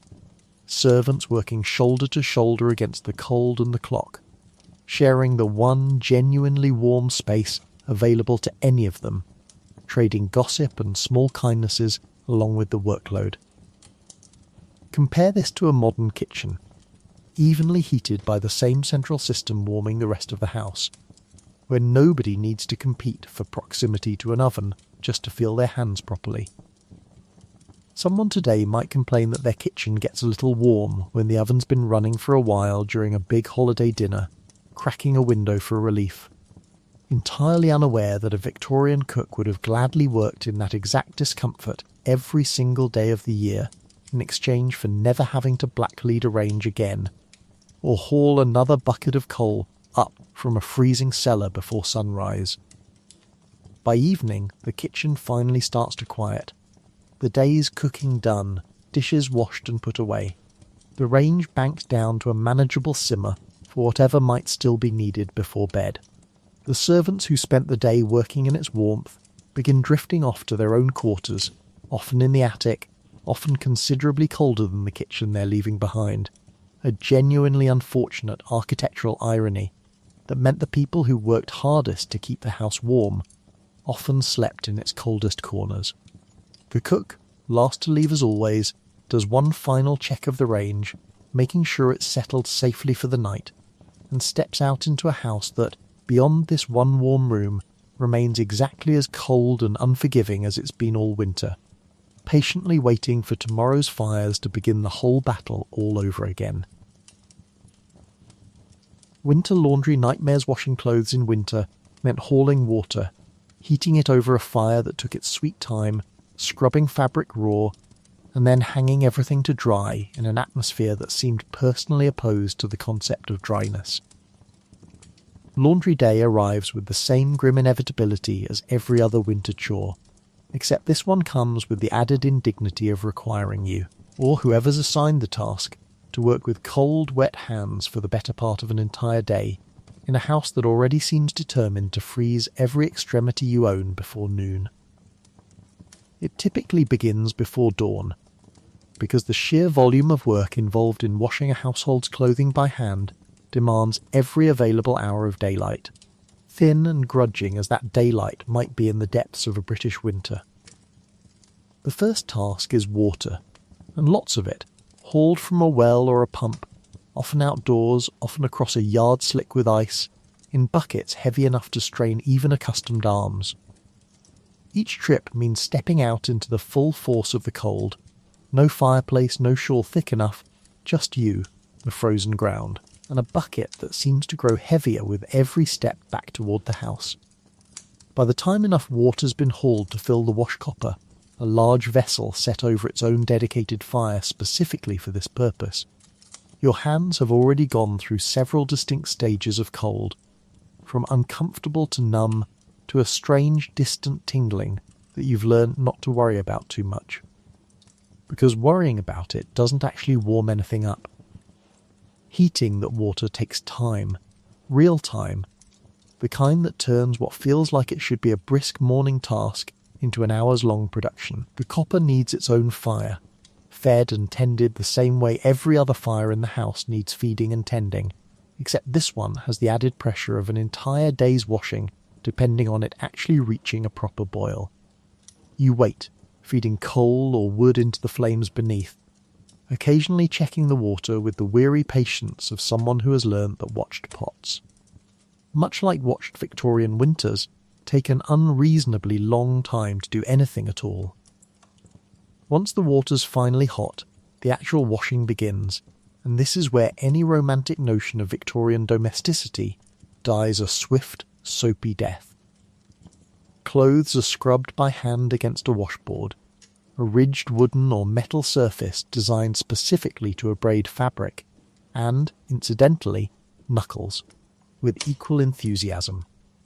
Soap, often homemade from tallow and lye, is harsh, drying, and about as gentle on skin as it is on stains, meaning that by the end of a washing day, your hands aren't just cold, they're raw, red, and cracked, in a way that no amount of goose grease applied that evening will fully soothe. Heavier items, sheets, tablecloths, a gentleman's winter coat, require real physical strength to scrub, wring and manage, work that leaves shoulders aching and forearms burning by mid-morning. Stubborn stains demand their own separate battles entirely. Mud, inevitable given the state of Victorian streets and yards, grease from candle wax or cooking, and the general grime that seemed to accumulate on everything during a coal-heated winter. None of it comes out easily. There's soaking, there's scrubbing, there's the occasional application of substances that would raise serious eyebrows today, various acids or bleaching agents handled with bare, already abused hands, because rubber gloves were not exactly a Victorian household staple. You develop, out of necessity, a kind of grim expertise in stain removal that modern detergent commercials would frankly struggle to compete with, all achieved through sheer physical effort rather than any actual chemical convenience. Wringing out the washed items is its own particular trial. Twisting heavy sodden fabric with hands already exhausted from scrubbing, trying to extract as much water as possible before the next. Arguably even more frustrating stage begins, drying. And here is where winter delivers its cruelest joke of the entire laundry process, because outdoor lines, so reliable in summer, are essentially useless in freezing temperatures. Wet clothes hung outside in winter don't dry, they simply freeze, stiffening into strange, ghostly shapes that clatter against each other in the wind like a small, eerie chorus of frozen shirts and petticoats. You've hung out washing before, only to bring it back in hours later, frozen entirely solid. A shirt so rigid it could stand upright on its own, which, while briefly amusing, does absolutely nothing to actually get it dry. So instead, laundry moves indoors, draped over clothes horses positioned as close to the fire as space and safety allow, filling the kitchen or scullery with a damp, humid warmth that fogs the windows and leaves the whole room smelling faintly of wet wool for the better part of a day. This indoor drying takes considerably longer than a summer clothesline ever would, meaning laundry day often bleeds into laundry days, plural, with damp garments hanging around the house for what feels like an entire miserable week, taking up space, blocking the fire's warmth from reaching anyone else, and creating a persistent, clammy dampness in the air that never quite feels healthy, regardless of what the household remedies suggest about the benefits of moist air for the lungs. Ironing, once everything's finally dry, adds yet another layer of labour. Heavy flat irons heated directly on the stove, requiring careful handling and constant reheating as they cool, pressed across fabric with considerable physical force. Burn marks from an iron left too long in one spot were a genuine occupational hazard, one more small scar in the long list of injuries a Victorian laundry day could inflict on a person simply trying to keep her family's clothes presentable. Consider, for a moment, the modern equivalent of all this. Someone loading a washing machine, selecting a cycle with a single button, and walking away entirely, returning later to clean, dry clothes without a single knuckle scraped, or a single bucket hauled through icy mud. that same person might complain their dryer took an extra cycle to fully dry a particularly bulky sweater, entirely unaware that a Victorian woman would have considered a working dryer, any dryer at all, something worth genuinely weeping over, given how many of her winter days were swallowed whole by the simple, exhausting task of trying to get things clean and dry in a house and season that seemed united in their opposition to both. By the time laundry day, or days finally conclude, the house smells of damp wool and coal smoke in roughly equal measure. Your hands are cracked and sore, and there's a grim satisfaction in seeing the clothes horse finally cleared. Garments folded and put away, at least until next week, when the entire exhausting cycle begins again. Water hauled, fire fed, fabric scrubbed raw, all in the name of clean linens that modern life delivers with the press of a single silent button. The chilblains chronicle chilblains, those angry red swellings caused by cold combined with poor circulation, were a near universal Victorian winter affliction, and treating them mostly involved suffering politely while someone suggested rubbing them with something questionable, like onion juice or goose grease. You notice them first on your toes, usually. Small patches of skin that have gone an alarming shade somewhere between angry pink and deep purple, itching with an intensity that seems entirely disproportionate to their size. Chilblains develop when your skin, already chilled for hours on end by a house with the ambient warmth of a garden shed, warms up too quickly near a fire, causing tiny blood vessels near the surface to react with what can only be described as complete and total betrayal. The swelling that follows is itchy, sometimes painful, and almost impossible to ignore, which is unfortunate, because scratching them, however tempting, makes everything considerably worse. Your fingers aren't spared either. Between the corset lacing, the hair pinning, the fire tending, and the laundry scrubbing, your hands spend most of a Victorian winter oscillating wildly between freezing cold and sudden proximity to open flame, exactly the kind of temperature whiplash that chilblains thrive on. You develop small, tender lumps at the joints of your fingers, and simple daily tasks, buttoning a glove, holding a teacup, threading a needle for the evening's mending, become quietly, persistently uncomfortable in a way that nobody around you seems particularly alarmed by, because everybody has them to some degree by the time January rolls fully into gear. The itching is, without question, the worst part, a deep, maddening itch that seems to live somewhere just beneath the skin, impossible to properly scratch, and somehow worse the moment you finally warm up near a fire in the evening. You sit in the parlour, trying to focus on your needlework or the book being read aloud, while your toes and fingers stage a quiet, itchy rebellion against your composed exterior, and there is genuinely nothing elegant about the small, restrained wiggling you do in your chair trying to relieve an itch you're absolutely not allowed to address by removing your shoe in company and scratching with the enthusiasm the situation actually calls for. Home remedies for chilblains range from the mildly sensible to the frankly bewildering, and Victorian households, lacking much in the way of actual medical understanding about circulation, tried most of them with equal conviction. Rubbing the affected area with raw onion was a genuinely popular suggestion, on the theory that its sharp, pungent juices might somehow stimulate the skin back to health, leaving you not only itchy, but also smelling faintly of a Sunday roast for the rest of the afternoon. Goose grease, rendered and kept in a jar for exactly this purpose among others, was massaged into swollen fingers and toes with the hope that its fat content might soften and soothe the skin, and to be fair, it probably did offer some genuine relief, even if the greasy residue left on everything you subsequently touched was its own separate inconvenience. More adventurous households turned to mixtures involving turpentine, camphor, or even a diluted application of ammonia, substances that stung considerably more than the chilblains themselves, and left you wondering, quietly, whether the cure had perhaps overtaken the original problem in terms of sheer unpleasantness. Some recommended soaking the affected feet in a mixture of alum and water.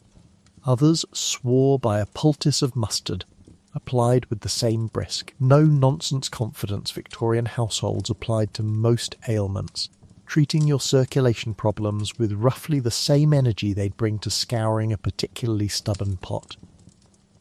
Prevention, where possible, mostly involved advice that sounded reasonable in theory and proved nearly impossible in practice. Avoid sudden changes in temperature. Keep extremities consistently warm. Don't sit too close to the fire after being cold for an extended period. This was somewhat difficult guidance to follow in a household where the only warm space in the entire house was directly in front of the fire, and where every single day involved moving repeatedly between freezing bedrooms, frigid hallways, and that one small dinner plate radius of actual heat. You were, in effect, being told to avoid the exact temperature fluctuation that defined nearly every hour of your Victorian winter day, advice about as practical as being told to avoid breathing cold air entirely.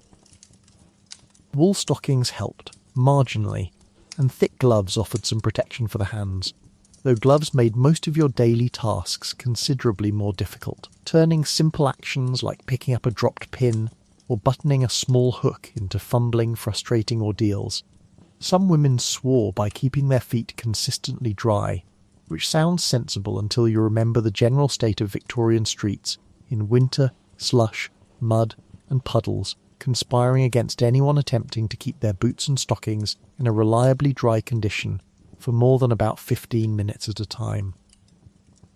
For those with particularly severe cases, chilblains could crack and bleed, becoming small, painful sores that took considerable time to heal, especially given that the underlying cause, repeated exposure to cold, showed no sign of relenting until spring finally, mercifully arrived. Walking became genuinely uncomfortable, each step a small reminder of the affliction, borne with the same quiet, stoic composure Victorian women were expected to bring to nearly every physical discomfort life threw at them.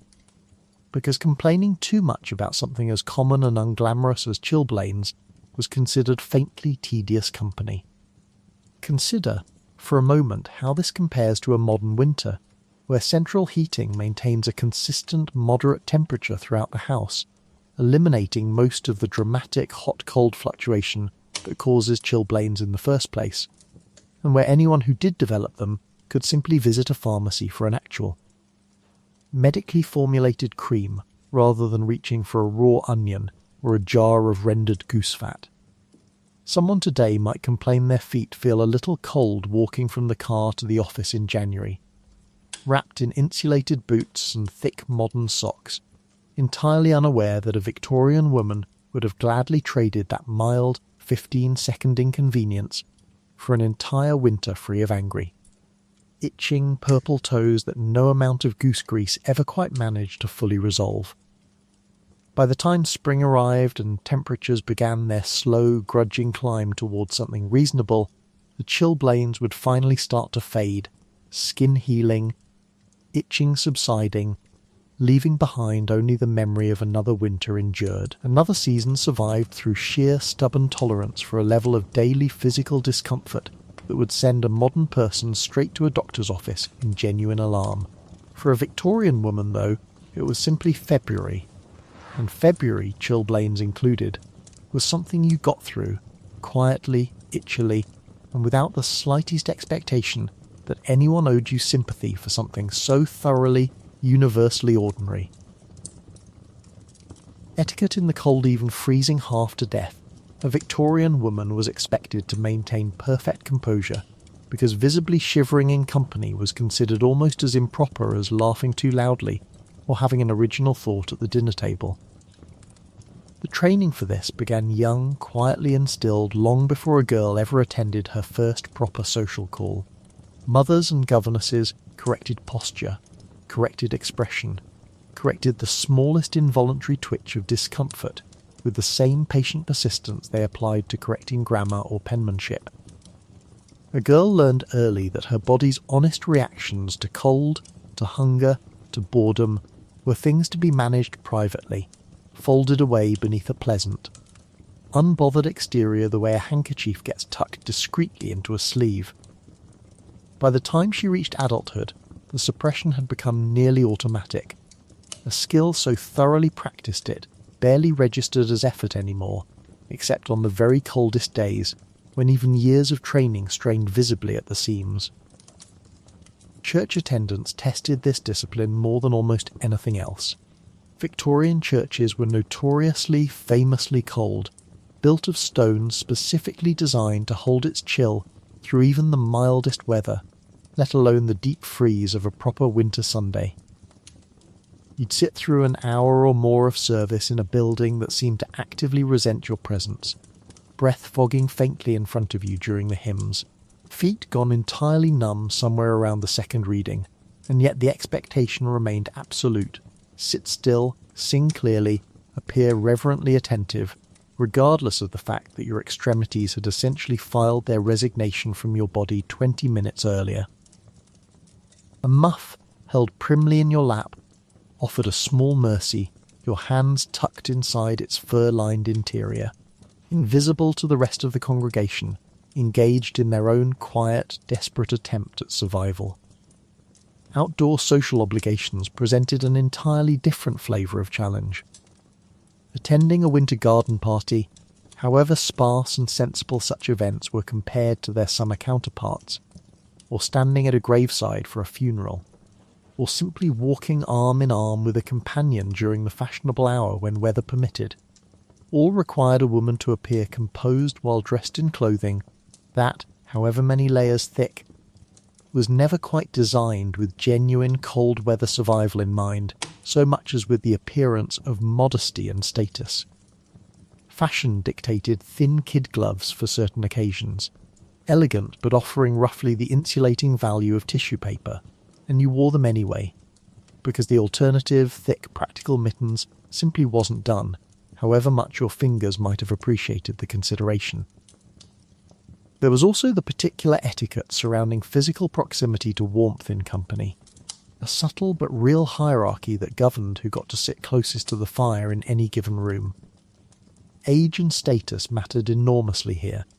An elderly relative or a woman of higher social standing would naturally be offered the seat nearest the hearth, and younger women, however desperately cold, were expected to defer without hesitation, settling instead into chairs further from the flames, with expressions that suggested this was entirely their preference, rather than a sacrifice made under unspoken social obligation.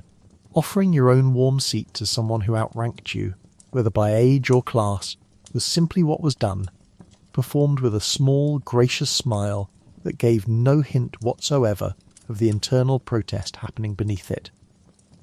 Conversation itself became a kind of camouflage.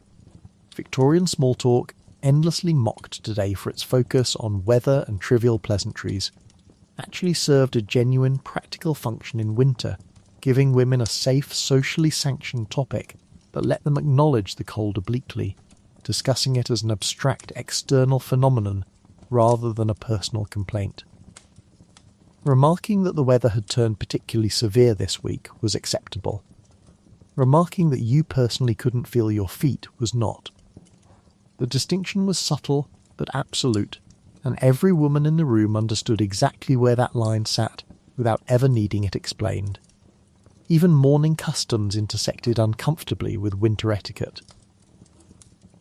Victorian morning dress, heavy black crepe and bombazine, was already stifling and impractical, and wearing it through the cold months added an extra grim layer of difficulty, since proper morning attire couldn't simply be swapped for warmer, more practical alternatives without inviting quiet judgment about the sincerity of one's grief.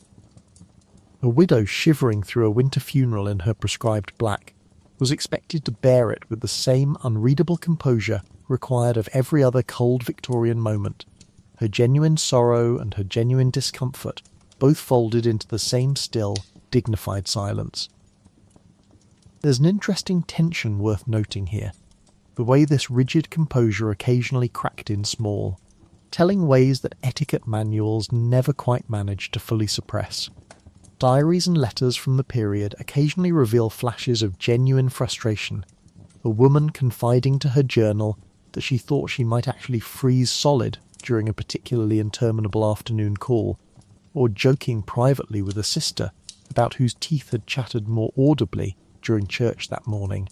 The performance of composure was real and constant in public, but privately, among trusted company, the exhaustion of maintaining it clearly, occasionally, showed through the cracks.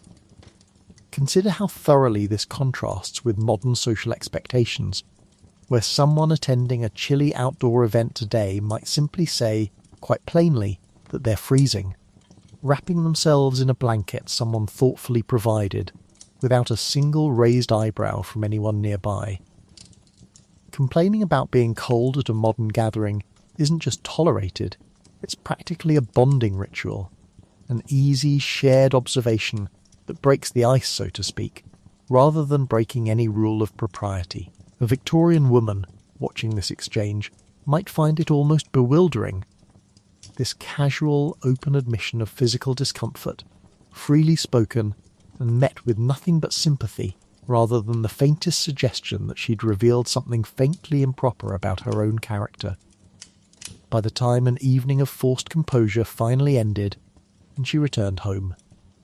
A Victorian woman had often spent hours performing a kind of quiet, continuous endurance that left no visible mark, no acknowledgement, no credit given, simply because it had been done correctly enough that nobody ever noticed it was happening at all. That, in its own strange way, was the entire point, and perhaps the most exhausting part of the whole arrangement.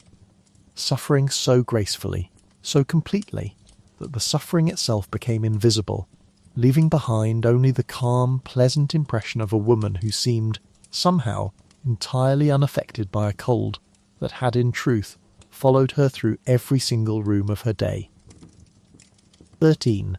The hot water bottle hierarchy. Not everyone got a hot water bottle, and if you did, it was a genuine household treasure, refilled nightly and guarded jealously, because losing your spot to a sibling or a particularly opportunistic cat was a real and devastating possibility.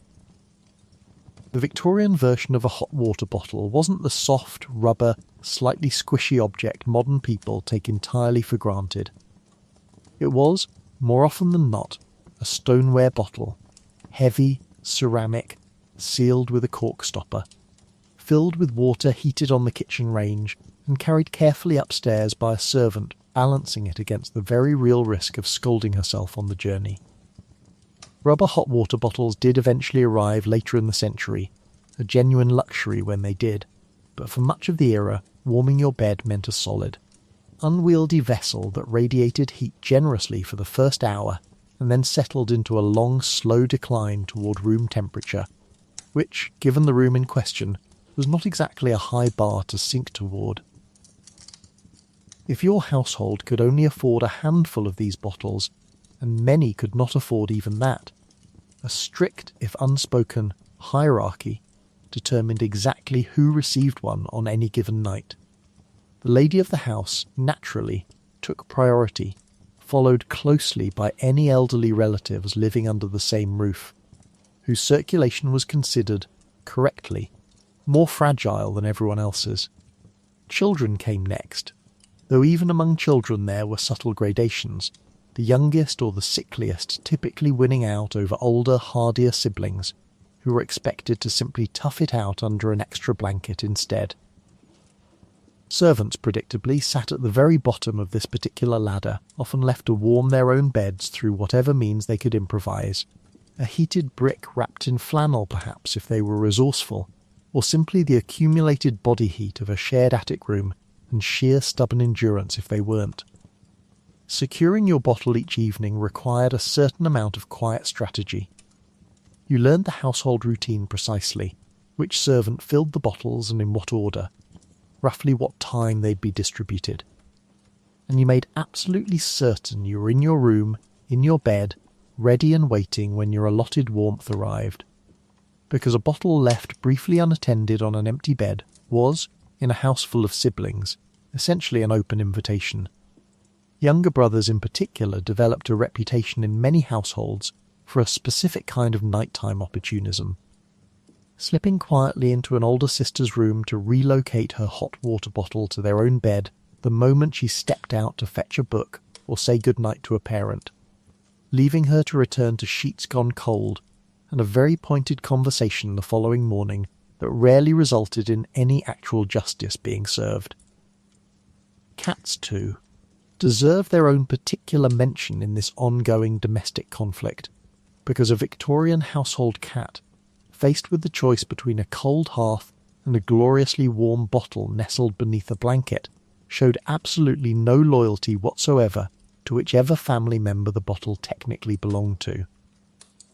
You'd return to your room to find your hot water bottle relocated slightly, your blanket now home to a smugly purring cat who had claimed the warmest spot in the entire house through sheer feline audacity, and there was remarkably little you could do about it beyond a resigned sigh and a negotiation over exactly how much of the remaining warmth you were willing to share with an animal who had contributed absolutely nothing to the household's fuel budget. Once safely in your possession, the bottle needed careful management throughout the night. Placed too close to bare skin, particularly early on when it was at its hottest, it could genuinely burn. A real and recognised household hazard that led to the practice of wrapping it in a flannel cover or an old towel before tucking it beneath the sheets. You'd position it strategically, perhaps at your feet initially, since feet suffered the worst of the cold and warmed the slowest. Then later, as the bottle cooled and the night wore on, you might draw your knees up and shift it closer to your torso, chasing whatever residual warmth remained through a series of small half-asleep adjustments that became a nightly ritual, all their own. By roughly 2 or 3 in the morning, the bottle's usefulness had typically expired entirely, leaving you with several more hours of genuinely cold darkness before dawn, and this was where the household hierarchy revealed its true limitations. No amount of careful rationing or clever positioning could stretch a single bottle's warmth across an entire winter night in an unheated bedroom. You simply accepted that the second half of the night would be colder than the first, curling into whatever position minimised exposed skin, pulling blankets up over your nose and waiting out the remaining hours until the household began stirring again and the whole cycle of coal and fire and hauled water started fresh. Wealthier households, naturally, had considerably more flexibility here, sometimes providing multiple bottles per person, or warming pans, a separate device filled with hot coals and run briefly between the sheets before bed to take the worst edge off the mattress's chill. A small luxury that added its own faint, pleasant smell of warmed linen to the whole ritual. For families of more modest means, though, a single bottle, carefully guarded and strategically deployed, often had to serve an entire family's collective comfort, passed between rooms in a rotation that required real diplomatic skill to manage without anyone feeling shortchanged. Consider, for a moment, how thoroughly modern electric blankets have erased this entire elaborate nightly negotiation. Someone today simply flips a switch, sets a dial to their preferred temperature, and climbs into a bed that stays consistently, evenly warm for as many hours as they'd like. No strategic positioning required, no risk of a sibling or a cat staging a midnight coup. That same person might complain their electric blanket's timer function shut off a little earlier than they'd have liked, entirely unaware that a Victorian woman would have considered a full night of consistent warmth something, bordering on an impossible fantasy. The sort of thing you might wistfully imagine, while your stoneware bottle cooled steadily beside your increasingly cold feet somewhere around 4 in the morning. By the time spring finally loosened winter's grip enough that the bottles could be retired for the season, there was a genuine quiet sense of relief in the household. One less nightly negotiation to manage, one less reason to race up the stairs the moment you heard the servant's footsteps on the landing, one less battle to wage against siblings and cats alike for a few precious hours of warmth. And yet, looking back on it, there was something almost fond in the memory too. The particular, specific comfort of that first moment each night when a warm bottle met cold sheets, and for just a little while the whole freezing house seemed just slightly more bearable than it had any real right to be. 14. Skating, sledging and frozen fun despite everything, winter did offer entertainment, and ice skating on frozen ponds became a rare moment where corsets, layers and misery briefly gave way to something resembling actual joy, assuming you didn't fall through the ice, which, alarmingly, people sometimes did. Word that a pond had frozen solid enough for skating travelled through a Victorian neighbourhood with startling speed. A kind of informal early warning system passed between households, servants and delighted children who'd tested the ice themselves with a few tentative, thrilling stomps near the edge. Once the verdict came back safe, or at least safe enough by the standards of an era not overly burdened with modern liability concerns, entire families bundled up and headed out, skates slung over shoulders, cheeks already pink with anticipation rather than mere cold for once. Getting yourself onto the ice in full Victorian winter dress was predictably its own small comedy of errors. Skirts, heavy with layers and already somewhat restrictive on solid ground, became genuinely hazardous on a slippery surface, catching underfoot, tangling around ankles at exactly the wrong moment, transforming what should have been a graceful glide into something closer to a controlled, ongoing negotiation with gravity. Women learned to hold their skirts slightly aloft with one gloved hand while attempting to skate with the other, a manoeuvre that looked, from a distance, rather elegant, and felt, up close, like trying to dance while simultaneously wrestling a tent. The skates themselves strapped onto your regular boots with leather straps and metal clamps, a fitting process that took considerable time and no small amount of patience, particularly with fingers already half numb from the cold before you'd even taken to the ice. Once secured though, and once you'd found your footing, there was a genuine, breathless freedom to it that little else in a Victorian woman's winter offered. For those few precious minutes gliding across frozen water, you weren't managing a household, weren't performing composure in a cold drawing room, weren't hauling coal or scrubbing laundry. You were simply moving, fast and free, in a way your daily life almost never permitted, and the sheer physical joy of it shows up again and again in letters and diaries from the period, women describing the sensation with an enthusiasm they rarely applied to anything else about the season. Falling, of course, was a near-constant hazard, and not always the gentle, laughable kind. Ice thickness varied unpredictably across a single pond, thinner near the edges, near in flowing streams, or in spots that had caught more afternoon sun than others, and every winter brought at least a few genuinely frightening incidents of skaters breaking through into freezing water below. Newspapers of the era reported these events with a mixture of practical warning and dramatic flourish cautionary tales about venturing too far from shore or ignoring a local expert's assessment of the ice's safety. Most falls, thankfully, were considerably less dramatic, simply an undignified tumble onto solid ice, skirts flying, dignity briefly abandoned, followed by peals of laughter from watching family members who would absolutely bring it up again at dinner that evening, and probably for several evenings after that. Sledging offered a somewhat gentler alternative, particularly popular with children, though adults joined in with more enthusiasm than propriety strictly allowed, especially once the initial embarrassment of an adult woman climbing onto a child's sledge had been overcome by the sheer appeal of hurtling down a snowy hill at speed. Hills near town became informal gathering points after a good snowfall, sledges ranging from purpose-built wooden models to improvised trays and boards pressed into service by children too impatient to wait for anything more official. The climb back up after each run was, admittedly, its own small trial, particularly in full winter dress, boots sinking into snow with every laboured step, but the descent made it worthwhile. A rare, unrestrained rush that Victorian daily life offered almost nowhere else. Snowball fights, too, broke out with a regularity that suggests Victorian children, and more than a few adults, were just as enthusiastic about winter mischief as anyone today. There's something quietly satisfying about picturing a properly composed Victorian gentleman, Moments earlier discussing politics with grave seriousness, suddenly ducking for cover behind a garden wall as his own children launched an ambush, snow packed hastily into imperfect spheres, propriety momentarily, gloriously abandoned in favour of chaos.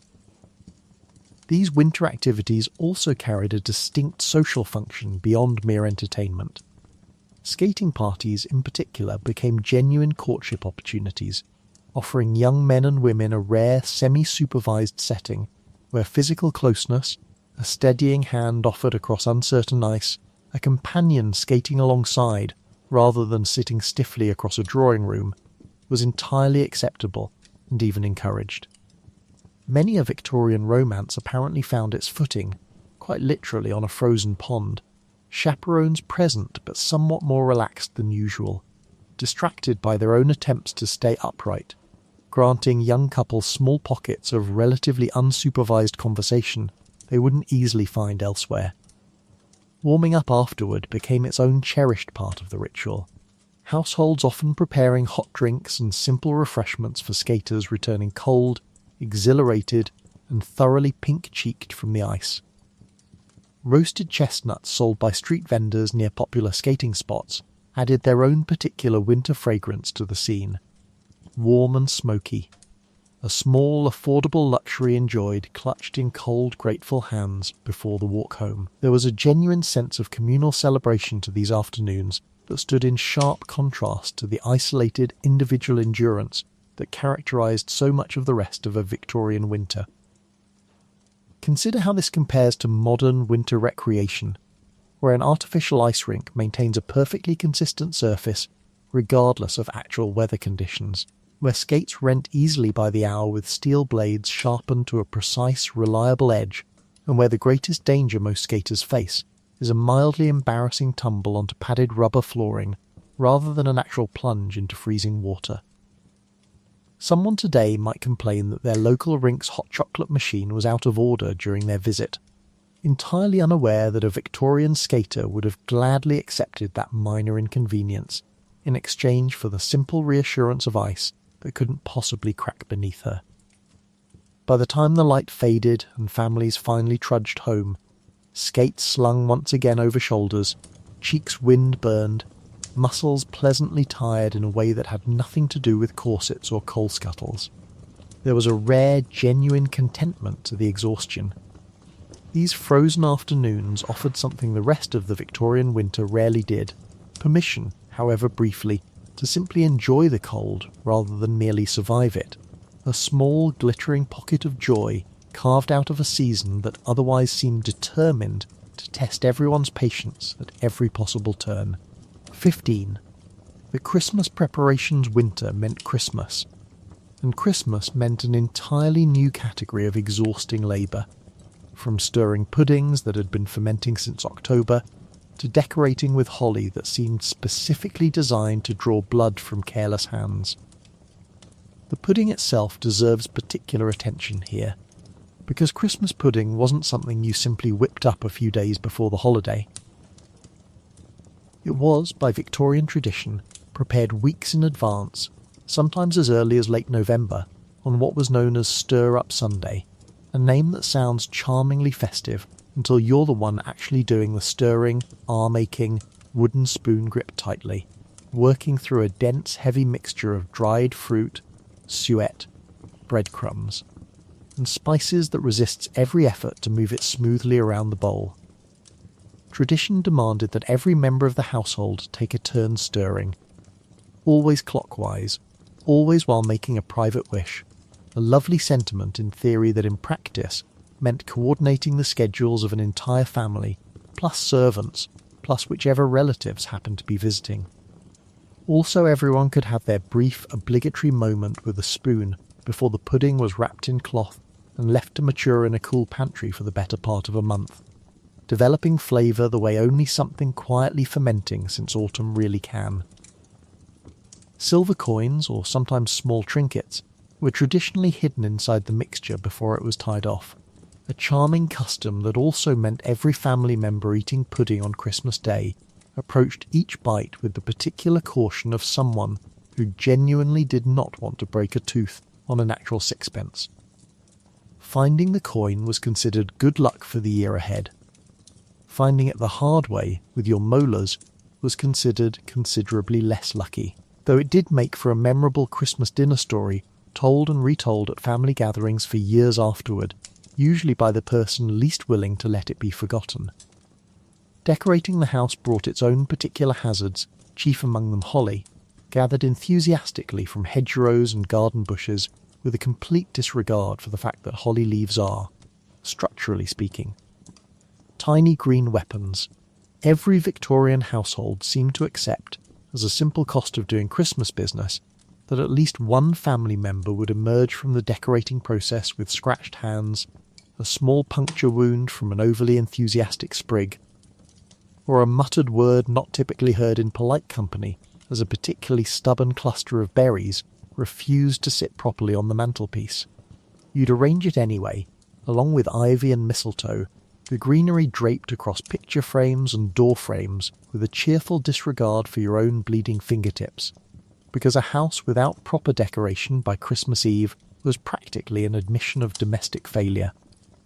Mistletoe carried its own particular social tension. Hung strategically in doorways with the full knowledge of exactly what it implied, and young women navigated Christmas gatherings with a heightened awareness of exactly which doorways to avoid if they weren't in the mood for a stolen kiss from a cousin's overly confident friend. There was an entire unspoken etiquette surrounding mistletoe encounters: how to gracefully accept, how to gracefully deflect, how to time your movement through a doorway to avoid the whole question entirely if the gentleman lingering beneath it wasn't someone you had any interest in kissing that particular evening. The kitchen, already the busiest room in any Victorian household during winter, transformed into something closer to a small, overheated factory in the days leading up to Christmas.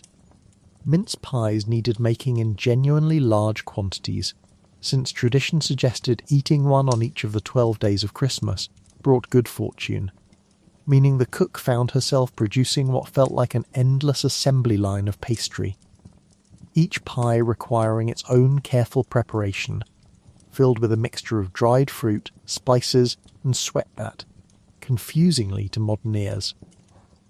Actually did once contain minced meat before the recipe evolved toward its sweeter, meat-free Victorian form. Rolling that much pastry by hand, in a kitchen already crowded with every other Christmas preparation happening simultaneously, left flour dusted over every surface and every apron in the house.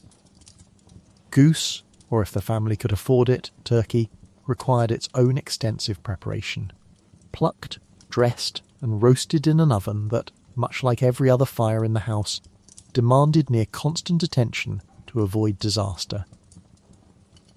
A poorly managed Christmas dinner wasn't simply an inconvenience, it was a genuine, lingering household embarrassment, discussed and compared unfavourably against neighbouring families' apparently flawless efforts for weeks afterward, whether that comparison was fair or not.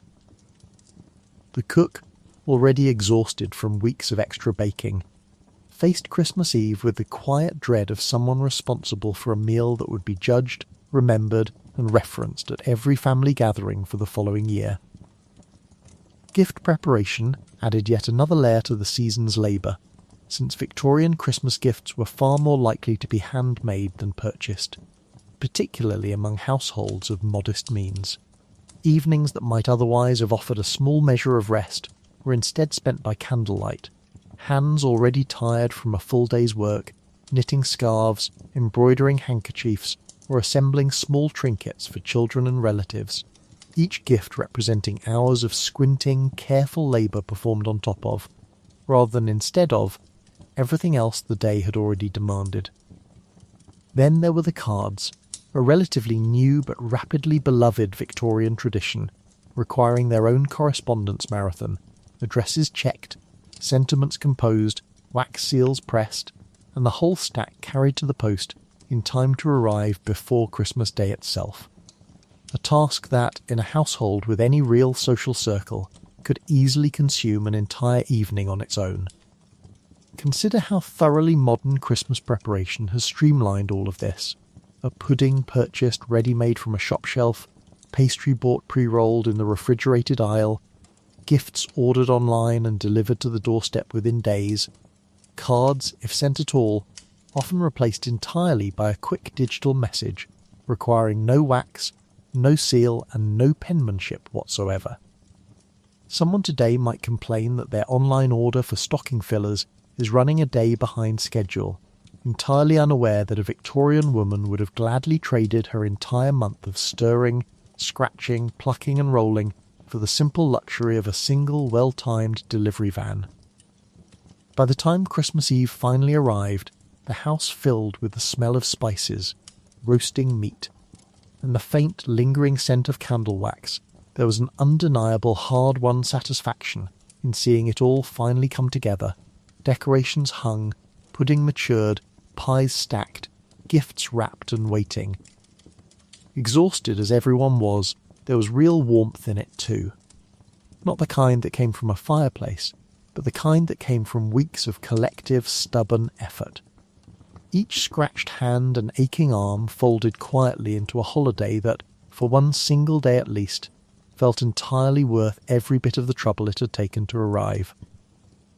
Servants and the class divide, if you were a servant rather than a lady of the house, winter hit differently and considerably harder, with attic bedrooms so cold that water froze in basins overnight, and a workday that started before dawn and involved carrying coal up more stairs than seemed physically reasonable. The architecture itself made this divide painfully literal. Victorian houses were built with heat rising naturally through their tall, elegant proportions, which meant that by the time any warmth generated below actually made its way upward, it had thoroughly exhausted itself somewhere around the second floor, leaving the attic rooms where servants slept in a state of cold that made the family's already freezing bedrooms look positively tropical by comparison. You'd climb the narrow, uncarpeted back stairs at the end of an exhausting day, watching your own breath fog in front of you well before you'd even reached the top, and settle into a bed that had received exactly zero attention from any fire in the house, because fires, as established, were a limited resource. And that resource was allocated according to a hierarchy in which you sat firmly near the bottom. Waking hours began absurdly early, often well before 5 in the morning, in complete darkness, in a room so cold that the simple act of swinging your legs out from under a thin blanket required a genuine act of will. There was no gentle easing into the day here, no lingering under warm covers while someone else lit your fire, because you were the someone else, and an entire household of people were counting on you to have their fires blazing, their washstands filled, and their breakfast well underway before most of them had even opened their eyes. You dressed quickly, in the dark, in clothing that had absorbed the same brutal overnight chill as everything else in the room, and began the long, cold descent through a sleeping house that felt, at that hour, almost eerily still, save for the sound of your own footsteps and the occasional creak of old floorboards protesting the early intrusion. The coal hauling alone deserves its own particular mention, because this wasn't a single trip, but a repeated, grinding routine, scuttles filled in the cellar and carried up flight after flight of stairs to fireplaces scattered throughout the house, each one needing fuel before its intended occupant might reasonably expect to encounter anything resembling warmth. A large household might have half a dozen fireplaces requiring daily attention, and every single one of them meant another trip, another heavy, awkward arm load, another set of stairs climbed in the pre-dawn cold with fingers already numb, and a day's worth of equally demanding chores still stretching out ahead of you. By the time the family finally rose for breakfast, you'd likely already climbed more stairs carrying more weight than most modern people manage in an entire week, and your day, remarkably, was only just getting started. Washing water for the family required its own separate labour entirely, heated in the kitchen and carried up to each bedroom, balancing a heavy. Often scalding can through cold corridors without spilling it, a task that demanded both physical strength and considerable care, particularly on stairs worn smooth and slightly treacherous from decades of exactly this kind of traffic. You'd knock softly, deliver the water, and move immediately to the next room, and the next, and the next. An entire morning consumed by ensuring that everyone above you in the household hierarchy had access to warmth and comfort you yourself had precious little opportunity to enjoy. Meals for servants, when you finally did get a chance to eat, were taken separately from the family, usually in the kitchen or a small servants' hall, and often consisted of whatever was left over or considered suitable for staff rather than the more generous fare being prepared for those upstairs. There was at least some genuine warmth to be found here, given the kitchen's status as the one reliably heated room in the house, and servants' mealtimes, brief as they often were, offered small. Precious pockets of actual comfort amid an otherwise relentlessly cold and demanding day. A chance to sit, however briefly, near the range and feel your fingers properly again before the next round of duties called you away. The clothing allotted to servants added its own layer of difficulty to the whole arrangement. Uniforms were practical, but rarely generous with warmth, and servants were not typically permitted the same freedom to bundle themselves in extra shawls or layers that the lady of the house enjoyed, since appearance and uniformity mattered considerably to how a household was perceived by visitors.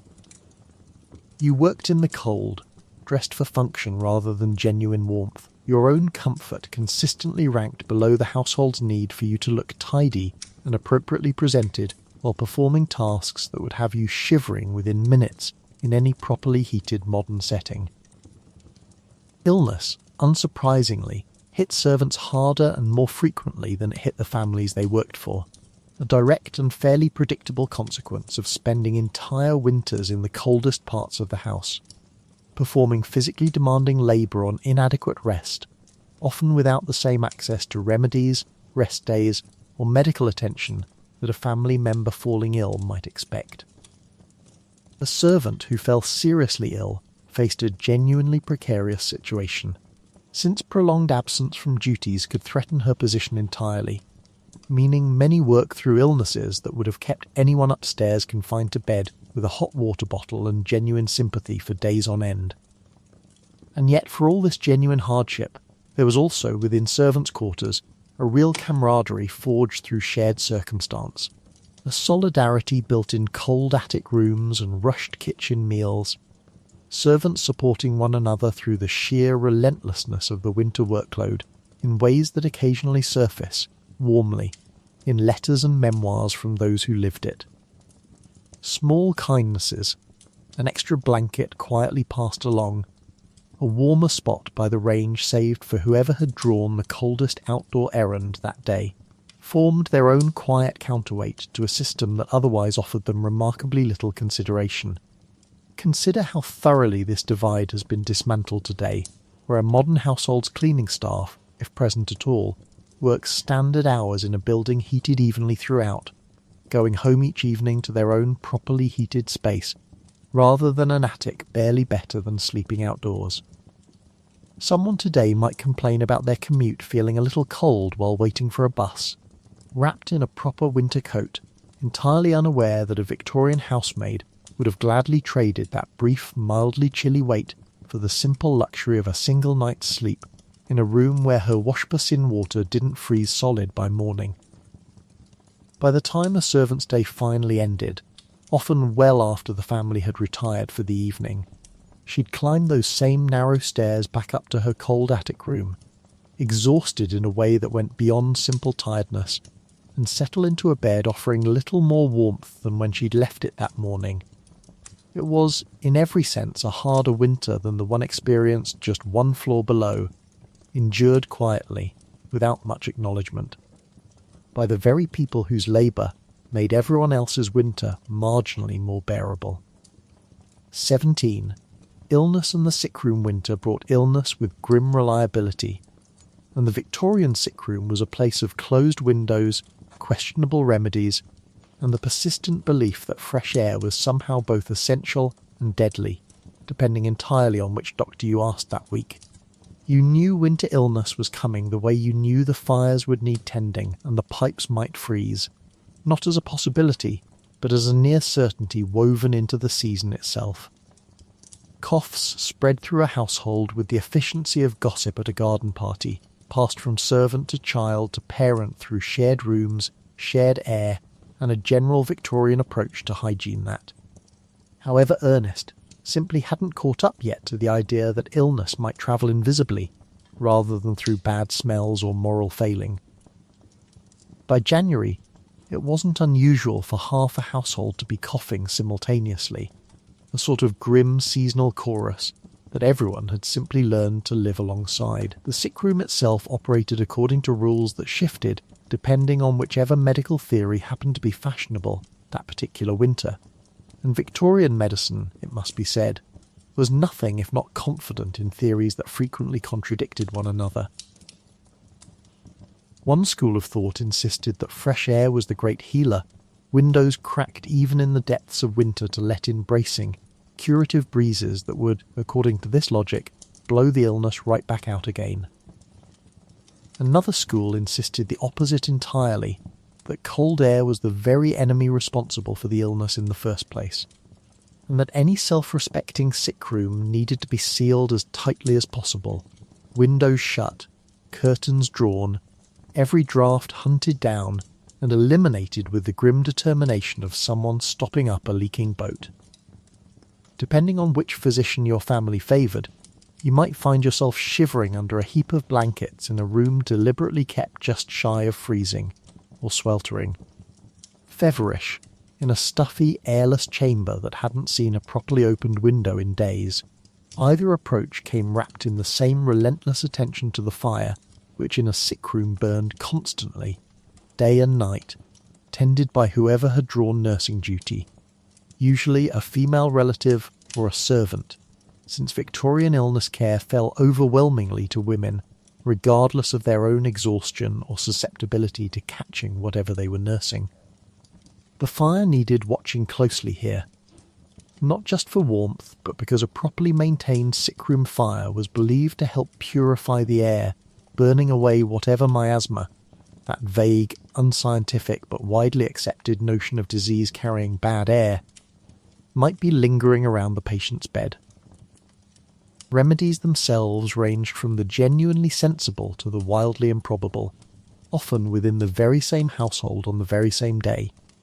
Beef tea, a thin, unappetizing broth made by slowly extracting whatever nutrients could be coaxed from beef through prolonged simmering, was considered nearly essential for any invalid, spooned patiently into reluctant mouths with the confident insistence of a nurse who genuinely believed, despite considerable evidence to the contrary, that this particular thin brown liquid held restorative powers modern medicine still hasn't quite managed to locate. Mustard plasters, a paste of mustard powder spread onto fabric and applied directly to the chest or back, were meant to draw out illness through the skin itself, delivering a burning, tingling sensation that certainly felt like something was happening, whether or not that something bore any relationship to actual recovery. Laudanum, a tincture of opium dissolved in alcohol, sat in most Victorian medicine cabinets with a casualness that seems almost alarming by modern standards, dispensed for coughs, pain, sleeplessness, and general fretfulness with a freedom that would horrify any contemporary pharmacist. Children received it too, in smaller doses admittedly, for teething troubles or restless nights, a practice that reflects both the genuine desperation of caregivers trying anything available and the fairly limited understanding of what exactly they were actually administering. For respiratory complaints specifically, and winter produced these in genuinely alarming abundance. Treatments ranged from steam inhalations, a bowl of hot water infused with various herbs, breathed in under a towel tent that at least offered the modest, legitimate benefit of loosening congestion, to more elaborate concoctions involving ingredients like ipecac, camphor, or various patent medicines sold with confident, sweeping claims about curing everything from bronchitis to general malaise, usually with far more enthusiasm than actual evidence behind them. Bed rest, at least, was one piece of Victorian sickroom wisdom that's aged reasonably well, though the version practiced then involved considerably more social isolation than modern rest typically demands. A sick family member, particularly if the illness was suspected to be contagious, might be kept entirely separate from the rest of the household for days or weeks, visited only by whoever had been assigned nursing duty, meals and remedies delivered on trays, conversation kept deliberately minimal on the theory that excitement or exertion of any kind might set back recovery. Children especially found this isolation difficult. Confined to a single darkened room for what felt like an eternity, entertained only by whatever books or quiet activities could be managed, without straining their supposedly fragile recovering constitution. The emotional toll of nursing fell disproportionately on women, who were expected to maintain the sickroom vigil regardless of their own exhaustion, sitting up through long nights monitoring fevers, administering remedies on schedule, and managing the delicate, genuinely frightening task of watching a loved one's condition without the reassurance of modern diagnostic tools to tell you whether recovery or genuine danger lay ahead. Winter illness in an era before antibiotics carried real substantial risk, particularly for the very young, the very old, or anyone whose constitution was already weakened by the season's general hardships, and the anxiety threaded through Victorian letters and diaries during illness outbreaks reflects a genuine, well-founded fear that modern readers, accustomed to antibiotics and reliable medical intervention, can easily underestimate. Consider how thoroughly this entire experience has transformed today. A persistent cough addressed with an actual diagnosis rather than competing theories about air quality. Medication dispensed in precisely measured, scientifically tested doses rather than a tincture of opium handed out with cheerful uncertainty, and a fever managed with genuine confidence rather than the anxious. Candlelit vigil of a Victorian nursemaid, unsure whether the remedy in her hand was helping or making things considerably worse. Someone today might complain about the wait time at an urgent care clinic, mildly inconvenienced by 20 minutes in a waiting room, entirely unaware that a Victorian mother would have given nearly anything for the simple, reliable certainty of an actual diagnosis, rather than a guessing game conducted by candlelight with beef tea and mustard plasters as her only real tools. By the time illness finally passed, whether through the genuine effectiveness of rest and time, or in spite of whatever remedy had been confidently applied, there was real, exhausted relief throughout the household. Windows finally thrown open properly regardless of which theory had prevailed that particular week, bedding aired out, and the sick room slowly, gratefully returned to its ordinary function as simply another cold bedroom in a house that had, once again, weathered one more of winter's grim, predictable trials. 18. The social season indoors with outdoor activity limited by weather and propriety alike, winter social life moved indoors, into parlours filled with needlework, forced conversation, and games that seemed designed primarily to fill time before anyone was allowed to say what they actually meant. The parlour itself became the stage for an enormous portion of Victorian winter life.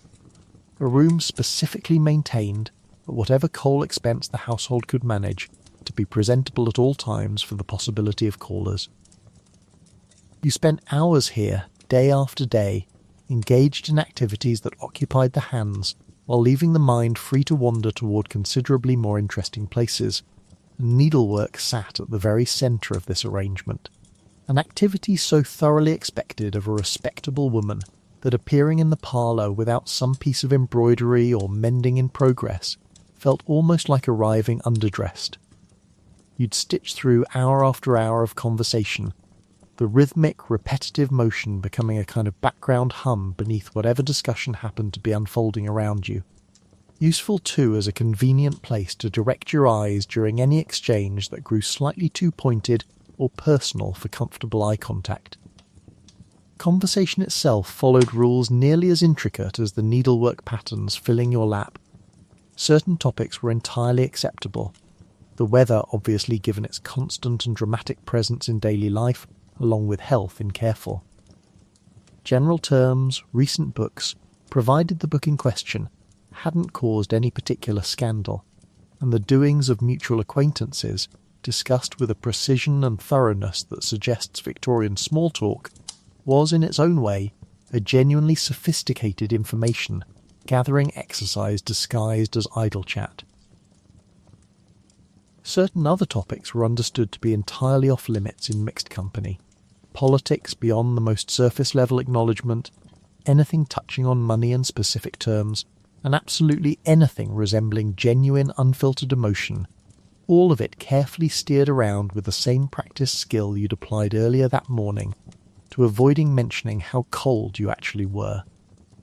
Parlour games filled the gaps between more formal visiting, and Victorian households developed an entire repertoire of activities specifically designed to pass long winter evenings when the family, or family plus guests, had exhausted the available conversation and the fire, but not yet the actual hours remaining before a reasonable bedtime. Charades enjoyed enormous popularity, entire families acting out phrases and titles with theatrical enthusiasm that stood in genuinely amusing contrast to the restrained composure expected of the exact same people during more formal daytime calls. There was something almost liberating about it, watching a normally dignified uncle attempt to silently convey the concept of a specific novel through increasingly desperate gesturing, the whole room dissolving into laughter that etiquette would never have permitted at, say, a formal dinner just hours earlier. Card games, too, occupied countless winter evenings, whist being particularly favoured among adults, played with a seriousness that suggests these games carried genuine social stakes beyond mere entertainment. Skill at cards reflected, in some small way, on your general competence and composure, and losing gracefully or winning without excessive triumph were both considered small but genuine tests of character worth navigating carefully. Younger members of the household, not yet trusted with the more serious business of whist, occupied themselves with simpler games, and evenings often featured an entire household, multiple generations deep, gathered around various tables engaged in various levels of competitive intensity, all happening simultaneously within the single warm radius the parlour fire actually managed to heat. Music provided another cornerstone of indoor winter entertainment, and a young woman's ability to play piano or sing was considered not merely a pleasant accomplishment, but a genuine social asset, cultivated through years of lessons specifically so that winter evenings might be filled with actual performance rather than silence. You'd take your turn at the instrument when called upon, performing whatever piece you'd most recently mastered, while the rest of the room settled into polite, attentive listening, or in the case of restless younger siblings, listening that only loosely resembled attentiveness. There was real pressure bundled into these performances, your skill on display before an audience who would absolutely discuss your progress, or lack thereof, once you'd finished and moved gratefully back to your needlework. Reading aloud offered a somewhat gentler alternative. One family member selected to read from whatever novel or periodical the household currently had in circulation, while everyone else continued their own quiet occupations. Hands busy with sewing or cards, even as ears remained tuned to the unfolding story. This particular tradition served a genuinely practical function too, since a single subscription to a periodical or a single purchased novel could entertain an entire household simultaneously, rather than requiring multiple individual copies, a real economic consideration in households where every expense, including entertainment, required careful thought. Beneath all this structured activity, though, ran a persistent undercurrent of genuine boredom that Victorian letters and diaries occasionally candidly acknowledge. Winter evenings stretched long, the same faces gathered around the same fire night after night for weeks on end. Weather too severe or roads too treacherous for regular variation in company, and there's a particular kind of restlessness that surfaces in private writing from the period, women confessing to a longing for spring, not merely for the warmth it promised, but for the simple relief of new faces, new conversation, new anything beyond the familiar. Repetitive rhythm of another indoor evening with the same small circle of family. Consider how thoroughly this has shifted today, where winter evening entertainment arrives instantly and endlessly through a single glowing screen, an entire library of films, shows and games available on demand, conversation with friends conducted instantly across any distance through a device that fits in your palm, no needlework required, no careful navigation of acceptable topics, no waiting for your turn at the piano to justify your presence in the room. Someone today might complain that their streaming services recommendations have gotten a little repetitive lately, entirely unaware that a Victorian woman would have gladly sat through several genuinely repetitive winters in exchange for even one evening of that particular minor modern inconvenience. By the time the parlour clock finally struck a reasonable hour for retiring, needlework folded away, cards returned to their box, the piano closed for the night.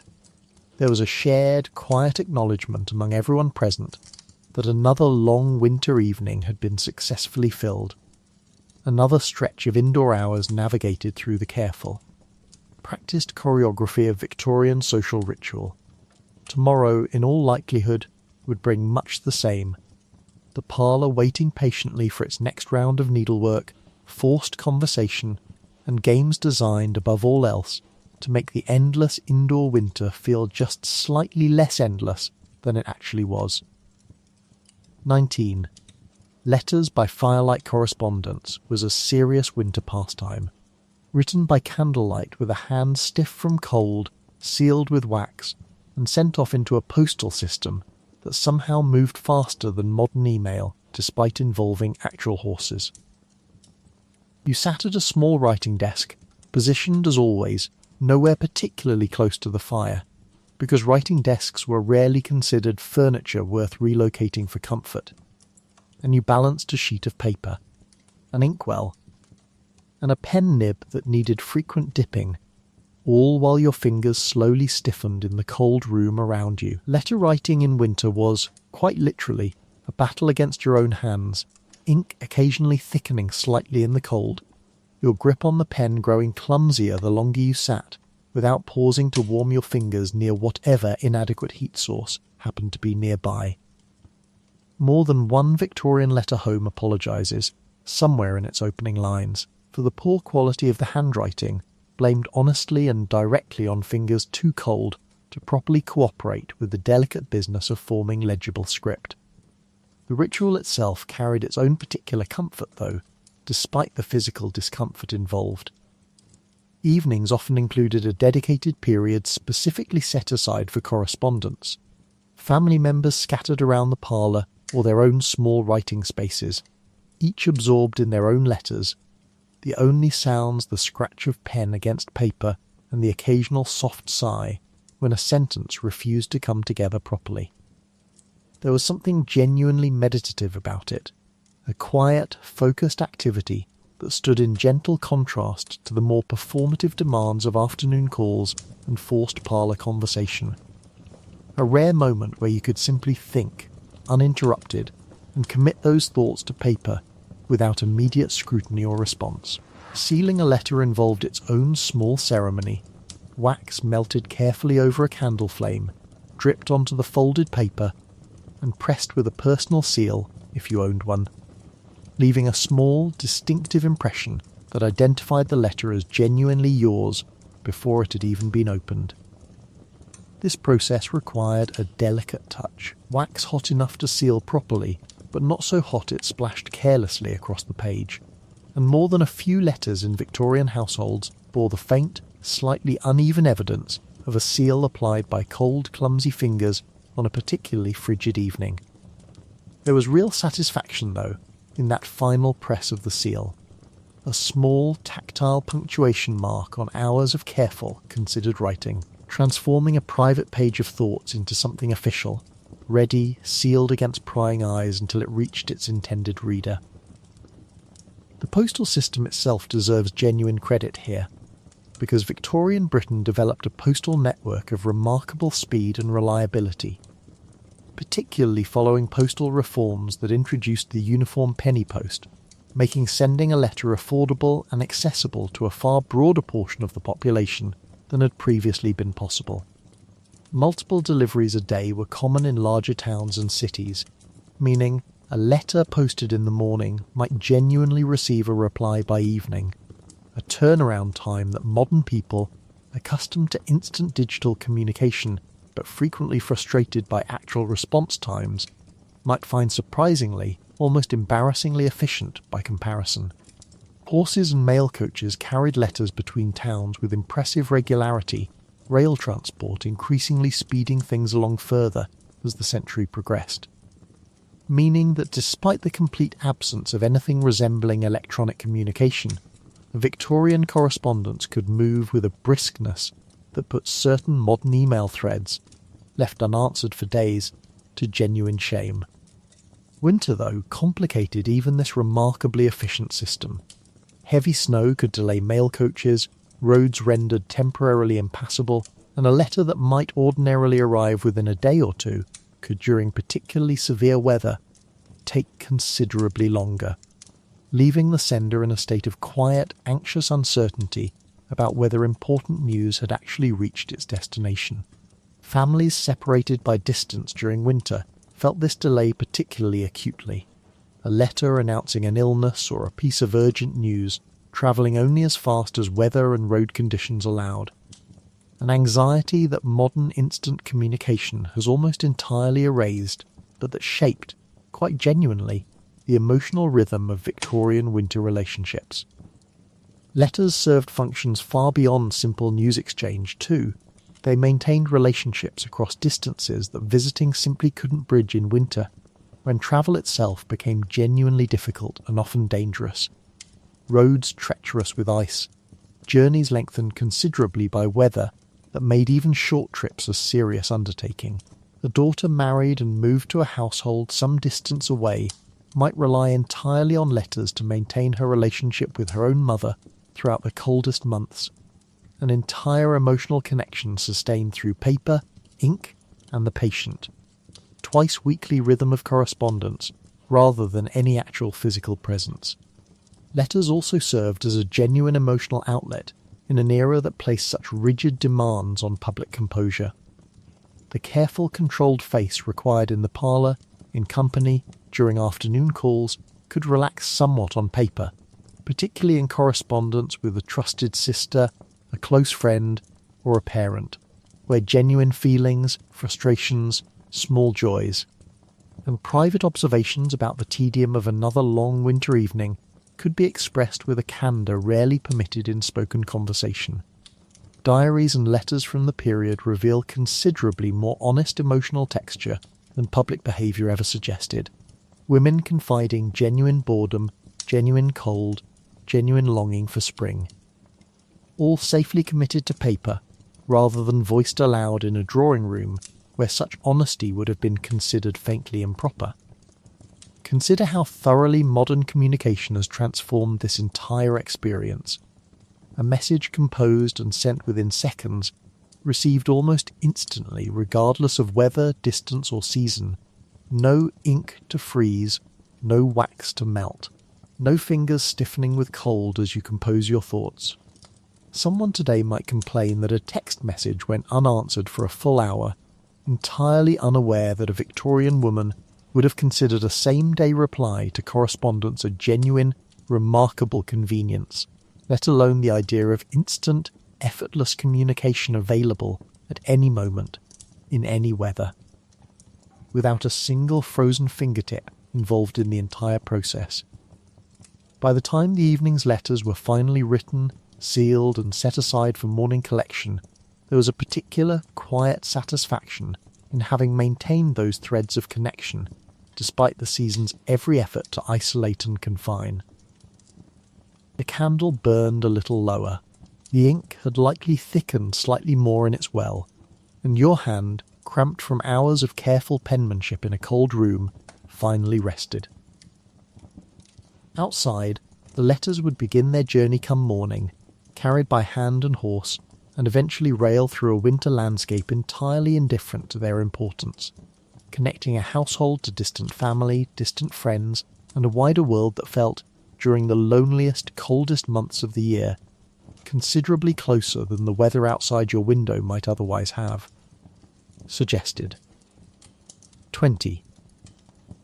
The struggle of outdoor errands. Sometimes you simply had to go outside, bundled in a cloak that weighed more than some modern cars, boots that offered roughly the protective value of cardboard, and an umbrella that fought the wind like it had a personal vendetta.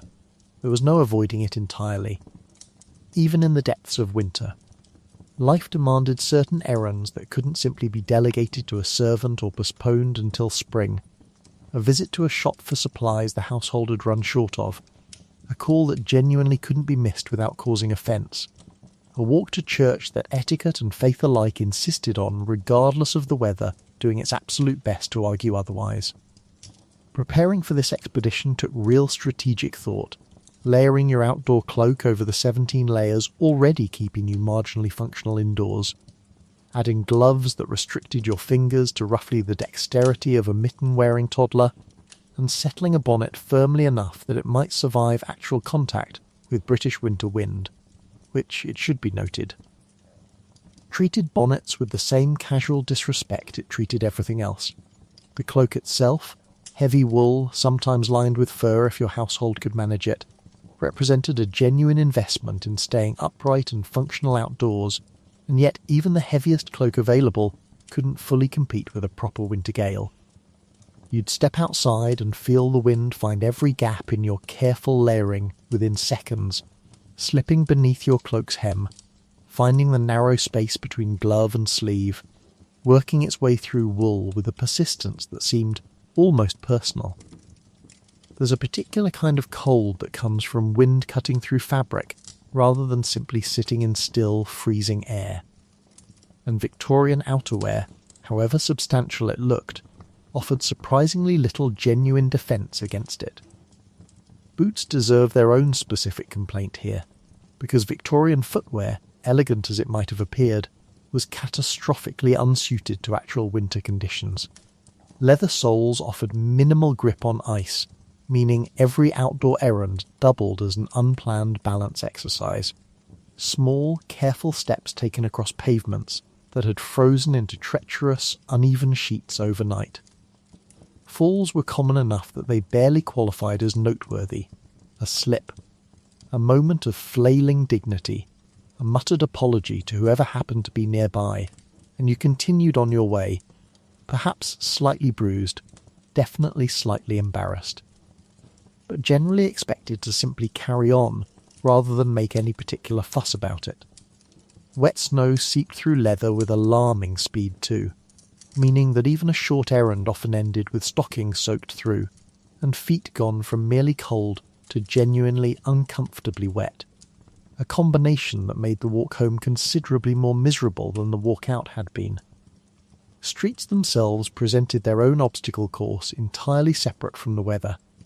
Victorian cities and towns weren't exactly known for pristine winter maintenance, and slush, mud, and half-frozen puddles combined into a treacherous, ankle-deep hazard that required constant navigation. Your skirts, already a liability on ice, became genuinely filthy within minutes of any outdoor walk, hemlines soaking up mud and slush with an efficiency that made regular laundering of your outdoor dress an absolute necessity rather than an occasional chore. There was an entire skill, quietly developed through years of practice, in lifting your skirts just enough to keep them clear of the worst puddles, while still maintaining the kind of modest composure that prevented you from revealing an inappropriate amount of ankle to passing strangers. A balancing act performed literally and figuratively with every single outdoor step. The umbrella, meanwhile, fought its own separate battle against you rather than for you.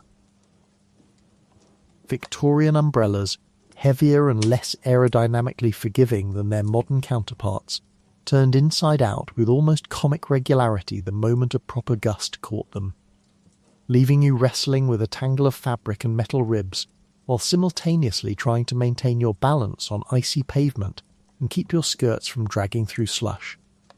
There's a particular universal indignity to this exact scenario that seems to transcend centuries entirely.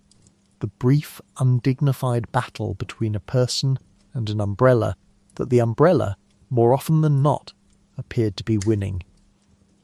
If your errand required carrying anything, packages from a shop, a basket of goods, correspondence to post, this added an entirely new layer of difficulty to the whole expedition, since gloved hands already struggling with cold and reduced dexterity now had to manage additional weight and balance while still holding an umbrella, still lifting skirts clear of puddles, and still watching carefully for ice underfoot. You developed, out of necessity, a kind of practical triage for these outings, deciding which hand held what, which items could be tucked beneath an arm, which errands might reasonably be combined into a single outing to minimise the total number of times you needed to brave the weather in any given week. Breath itself became visible and immediate evidence of just how cold these errands actually were, fogging in front of your face with every exhale. And by the time you reached your destination, whatever shop or house you were visiting, your cheeks had typically gone properly, vividly pink, hands stiff enough inside their gloves that fumbling for coins or unfastening a cloak clasp took noticeably longer than it should have. Shopkeepers and hosts alike had grown accustomed to greeting visitors in exactly this state, offering a moment near whatever fire they had available before any actual business or conversation properly began. A small, universally understood courtesy extended to anyone who just battled a Victorian winter street to arrive at their door. Consider how thoroughly modern outerwear has resolved nearly every one of these specific miseries. Waterproof, insulated boots with genuine grip, coats engineered specifically to block wind rather than simply slow it down politely, umbrellas built with flexible, wind-resistant frames that rarely turn inside out with quite the same dramatic regularity. Someone today might complain that their winter boots feel a little bulky for a short errand, entirely unaware that a Victorian woman would have gladly accepted bulky in exchange for boots that kept her feet dry, or a coat that actually blocked wind rather than merely slowing its progress toward her skin by a few grudging seconds. By the time you finally returned home from even a brief outdoor errand, cheeks burning with cold, hems soaked, boots damp through to your stockings, there was real, genuine relief in stepping back through your own front door, however imperfectly heated the house beyond it might be. Compared to the wind and ice and treacherous streets outside, even your own modestly warmed parlour felt, for a few grateful minutes, like an almost luxurious refuge, proof that in a Victorian winter, comfort was never really about being warm so much as it was about being marginally less cold than wherever you'd just come from. Evening entertainment by the fire evenings meant gathering around whatever fire hadn't yet died, reading aloud, playing music, or engaging in the kind of quiet, candlelit boredom that modern people pay good money to recreate at wellness retreats. By the time evening properly settled in, the household had usually finished its formal dinner, the dishes cleared away, and the family gathered in the parlour for what was, in many ways, the quietest, most genuinely restful stretch of the entire Victorian day. This wasn't leisure in the modern sense, not scrolling idly through entertainment designed specifically to demand nothing of you, but a slower, more deliberate kind of evening, shaped almost entirely by the limits of candlelight, the dwindling warmth of the day's fire, and whatever small collection of books, instruments and games the household happened to own. The fire itself, by this point, had usually been burning since early afternoon, and rather than being freshly stoked to a roaring blaze, it settled into a lower, steadier glow, embers pulsing quietly beneath a thinner layer of flame, offering warmth that required you to sit reasonably close if you wanted to feel any real benefit from it. Chairs angled naturally toward this glow, the whole family arranging itself in a loose semicircle that had less to do with conscious planning and more to do with simple physics, everyone gravitating, moth-like, toward the one dependable source of warmth remaining in the room as the temperature outside continued its steady evening decline. Reading aloud remained one of the evening's most beloved occupations, and unlike the more socially performative reading that might happen during a formal afternoon call, evening reading had a softer, more genuinely relaxed quality to it. A father might read from the newspaper, sharing items of interest with occasional commentary that inevitably sparked family discussion. Opinions offered freely in the relative privacy of home in a way that would never have been considered appropriate in mixed company elsewhere. A mother or elder daughter might read a novel in instalments, a household following along night after night with the same anticipation modern audiences bring to a favourite television series, genuinely invested in whether the heroine would receive her letter in time, whether the villain's scheme would be uncovered, the whole family collectively holding its breath at a particularly dramatic chapter's end before reluctantly agreeing that the rest would simply have to wait until tomorrow evening. Music filled many of these evenings too, though with a warmer, more relaxed quality than the more formal parlour performances given for visiting company. A daughter might play the piano simply because she enjoyed it, without the added pressure of impressing anyone beyond her own family, and evenings occasionally turned into genuine, spontaneous sing-alongs, favourite hymns or popular ballads of the day carrying through the house with a warmth that had nothing to do with the actual temperature of the room. There was something genuinely lovely about these moments, captured occasionally in letters and diaries with real affection, family members recalling specific evenings, specific songs, specific small jokes shared around the piano, with a fondness that suggests these quiet hours held real emotional value despite, or perhaps because of, their simplicity. Games continued into the evening too, though often in a lower key form than the more elaborate parlour entertainments reserved for guests. Simple card games, quiet puzzles, or activities suited to smaller, more relaxed family groupings filled the hours between dinner and bed, conducted at a leisurely pace that had nowhere particular to rush toward. Children, if still awake at this hour, often gathered closest to the fire, tired from the day's activities but reluctant to surrender the evening's warmth and company for a cold bedroom upstairs. And more than a few Victorian parents record, with weary affection, the nightly negotiation required to convince a drowsy but stubborn child that bedtime had genuinely finally arrived. Needlework continued here too, as it seemed to continue everywhere in a Victorian woman's day, hands staying productively busy even during these more relaxed hours, though the quality of stitching by candlelight, squinting at fine thread in flickering, inconsistent light, was considerably less precise than daytime work managed by proper daylight. Many women simply accepted a certain roughness to evening needlework, small errors that would need correcting the following day when better light made them properly visible, a minor concession made in exchange for hands that had something useful to occupy them during the family's shared evening hours. Conversation during these evenings carried a different texture entirely from the careful, guarded exchanges of formal daytime calls.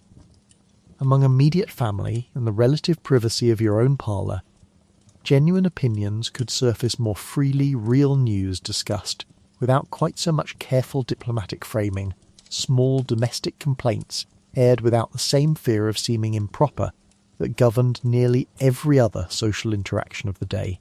These evenings offered something the rest of the day rarely did, a genuine relaxation of the constant vigilant composure required almost everywhere else, a few precious hours where you could simply exist among people who already knew you thoroughly rather than performing for an audience that needed careful managing. As the evening wore on and the fire continued its slow decline toward embers, candles burned correspondingly lower too, and there was a natural, unhurried rhythm to when a household finally decided the day had properly ended. No electric light suddenly flooding the room to extend the evening artificially, no glowing screen offering one more show, one more scroll, one more reason to stay awake past what your body was already gently suggesting. Darkness and cold arrived together and argued, quite persuasively, that bed was the only sensible next step, and Victorian households, lacking any real means of arguing back, generally listened. Consider how thoroughly modern evenings have transformed this entire experience. Brightly lit rooms that never truly dim until you decide they should. Endless entertainment available at any hour without the slightest concern for candle wax or coal supply, and evenings that frequently stretch later and later specifically, because nothing about the environment itself is gently, physically nudging you towards sleep the way a dying fire and guttering candle once did. Someone today might complain they stayed up too late scrolling through their phone again, entirely unaware that a Victorian woman would have found the very concept faintly baffling. An entire evening's entertainment contained in a device that never once demanded she interrupt her reading to trim a wick or add more coal. By the time the last candle was finally carried upstairs, the fire banked low for the night, and the household settled into whatever cold bedrooms awaited them. There was a real earned tiredness to the whole family, the good kind, built from a day of genuine physical activity and an evening of quiet, unhurried togetherness rather than the strange. Wired exhaustion modern evenings so often produce. It wasn't glamorous, it wasn't especially exciting, but it was, in its own modest, candlelit way, exactly enough. 22. The nightly bedtime ritual getting ready for bed involved undoing everything the morning had put together, layer by layer, in a room that had grown colder throughout the day, ending with a nightgown, a nightcap, and the desperate hope that the hot water bottle hadn't gone cold. You climb the stairs, candle in hand, its small flame throwing long, wavering shadows against walls that seem to grow colder with every step upward, away from the parlour's dying but still present fire, and toward a bedroom that spent the entire day accumulating exactly zero warmth in your absence. The contrast hits immediately upon opening the door, a fresh wave of cold air that makes you question, however briefly, whether it might simply be easier to sleep in the parlour chair rather than commit to this whole elaborate unwrapping process one more time. But tradition, practicality, and the simple fact that nobody else in the household would be sleeping in the parlour chair either, win out, and you set your candle down and begin. Undressing in reverse order feels, in some strange way, more difficult than dressing did that morning, perhaps because your fingers, after a full day of coal-tending, needlework, letter-writing and general Victorian labour, are considerably more tired now than they were fresh at dawn. The dress comes off first, its long row of back buttons requiring the same awkward, arm-twisting contortion to manage alone that it did going on, assuming you don't have a maid still available at this hour to assist, in which case she's likely just as eager as you are to get this whole process finished, and retreat to her own cold attic room. Each petticoat follows, untied and stepped out of, folded roughly and set aside for tomorrow rather than properly put away. Because properly putting anything away at this hour, in this cold, with only candlelight to see by, feels like an entirely unreasonable expectation. The corset comes next, and here there's a genuine physical relief that's worth pausing to appreciate, your ribs finally released from a day's worth of structured compression, your breath deepening almost involuntarily the moment the laces loosen enough to let your lungs properly expand again.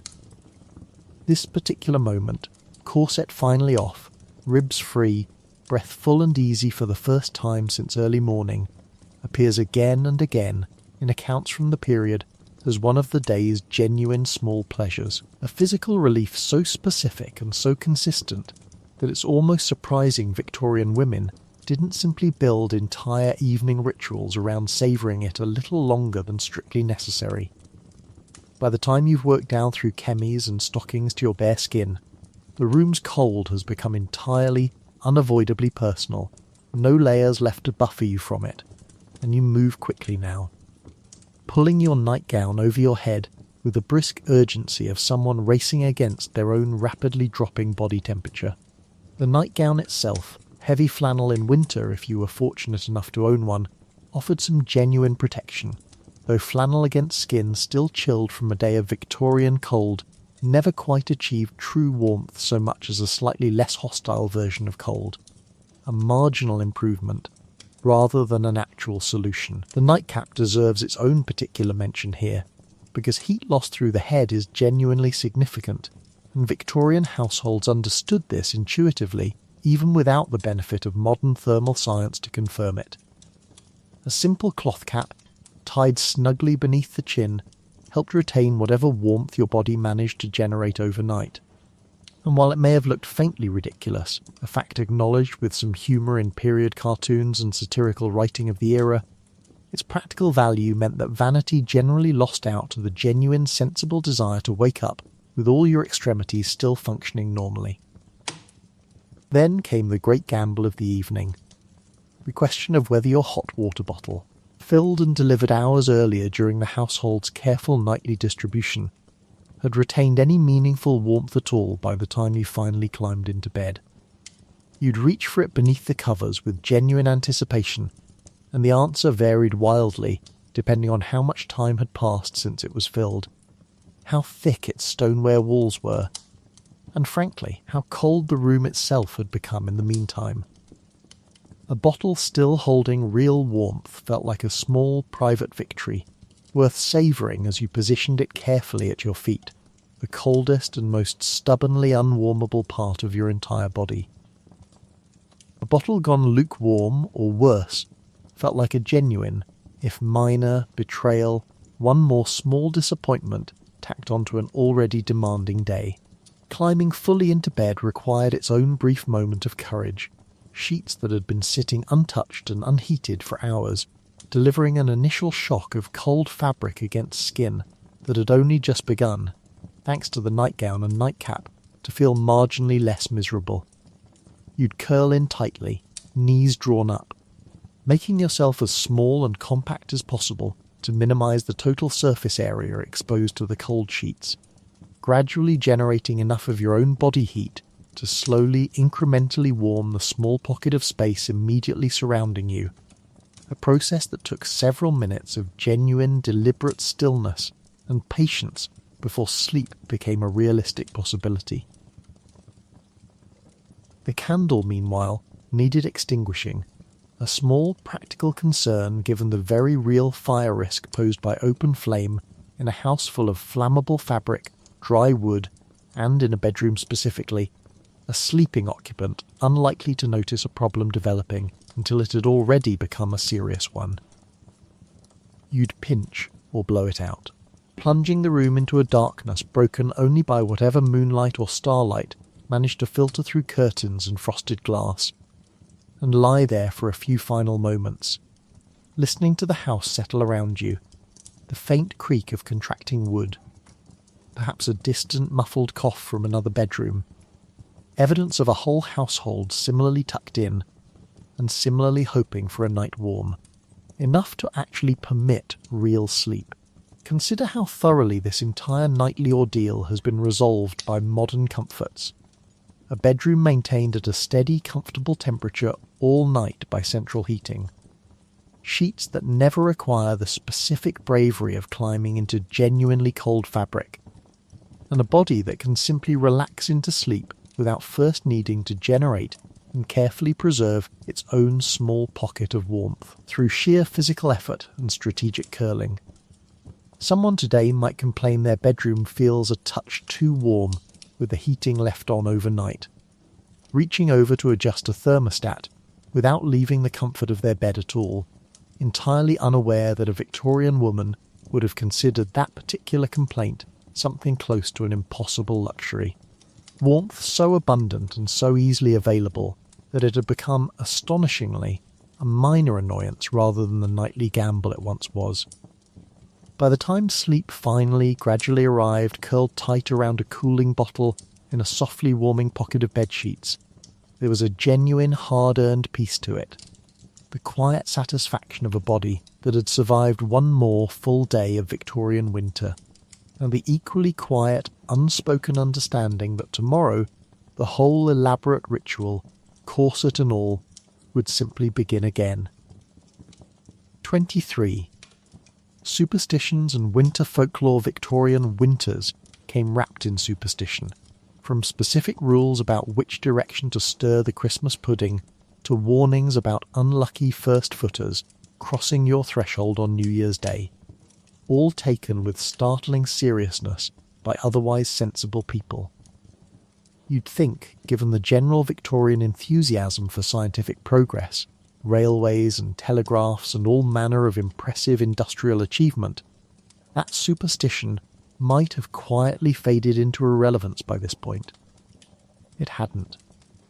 If anything, winter seemed to concentrate superstition the way it concentrated cold, the darkness and isolation of the season creating exactly the right conditions for old beliefs to flourish, whispered between generations with the same casual confidence applied to genuinely practical household advice.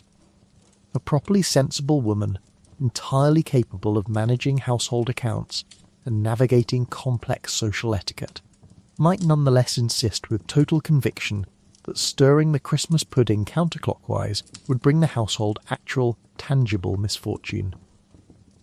The pudding stirring itself, already established as a whole family tradition, carried specific rules that went well beyond simple participation. Everyone stirred clockwise, always, following the sun's path across the sky. Because stirring against this direction was believed to invite bad luck for the year ahead, a belief taken seriously enough that a child absent-mindedly stirring the wrong way might be gently but firmly corrected before any real damage, superstitiously speaking, could be done. The wishes made during stirring needed to remain entirely private too, spoken only in your own mind, since a wish shared aloud was widely believed to guarantee it would never actually come true, a rule that meant Christmas kitchens were filled with entire families quietly, intensely concentrating on unspoken hopes while stirring dense, heavy fruit mixture with theatrical seriousness. New Year's traditions carried perhaps the heaviest superstitious weight of the entire season, and first footing sat right at the centre of it. The belief held that the very first person to cross your threshold after midnight on New Year's Eve set the tone, quite literally, for the household's fortune throughout the coming year, and this wasn't a belief held loosely. Households genuinely arranged, in advance, exactly who would be permitted to be that first visitor, and the requirements were specific enough to border on elaborate. Tall, dark-haired men were considered lucky first-footers, while fair-haired or red-haired visitors, and women in general regardless of colouring, were widely considered unlucky. An entirely arbitrary set of rules that nonetheless governed real household planning with genuine seriousness.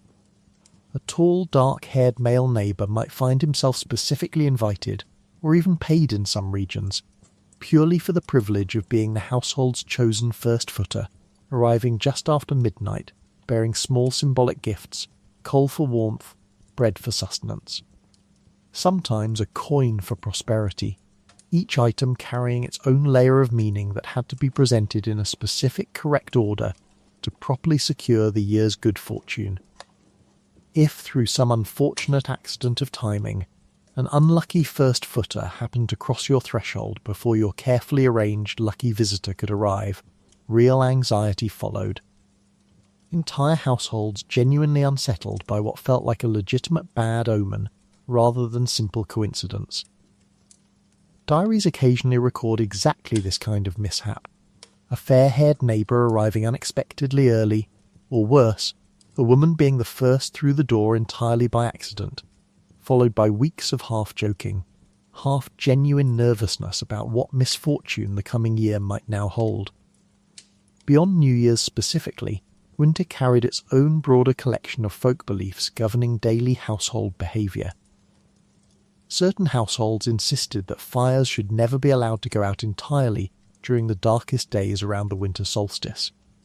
The flame's continuity somehow tied to the household's own, continued good fortune, meaning someone stayed awake through the night specifically tending embers that, practically speaking, needed relighting the next morning regardless, but which superstition insisted needed to survive the night unbroken. Bringing holly and ivy into the house before Christmas Eve itself was considered unlucky in some regions. Decorations only properly hung once the day itself arrived, while leaving those same decorations up past Twelfth Night was believed to invite a full year of bad luck, a specific, narrow window of correct timing that households tracked with genuine care. Weather itself accumulated its own body of folk wisdom, passed down through generations with the same confidence applied to any other practical household knowledge. A red sky at particular times of day predicted specific weather outcomes. Certain animal behaviours were read as reliable signs of an approaching cold snap, and a mild Christmas was widely believed to predict a harsh. Difficult remainder of winter still to come, a piece of folk wisdom that, unlike some of the more elaborate superstitions, actually held a kernel of genuine meteorological logic buried somewhere within its folksy packaging. Illness, too, attracted its own tangle of superstitious remedy and prevention that existed alongside, and sometimes in direct tension with, the more formal medical treatments discussed earlier. Certain households believed specific herbs hung above a doorway could ward off winter fevers entirely. Red ribbons tied around a child's wrist were thought by some to prevent croup, and more than a few families placed genuine faith in charms, blessed objects, or specific prayers recited in exact combination with more conventional remedies, hedging their bets across both folk tradition and formal medicine simultaneously, reluctant to rely entirely on either one alone.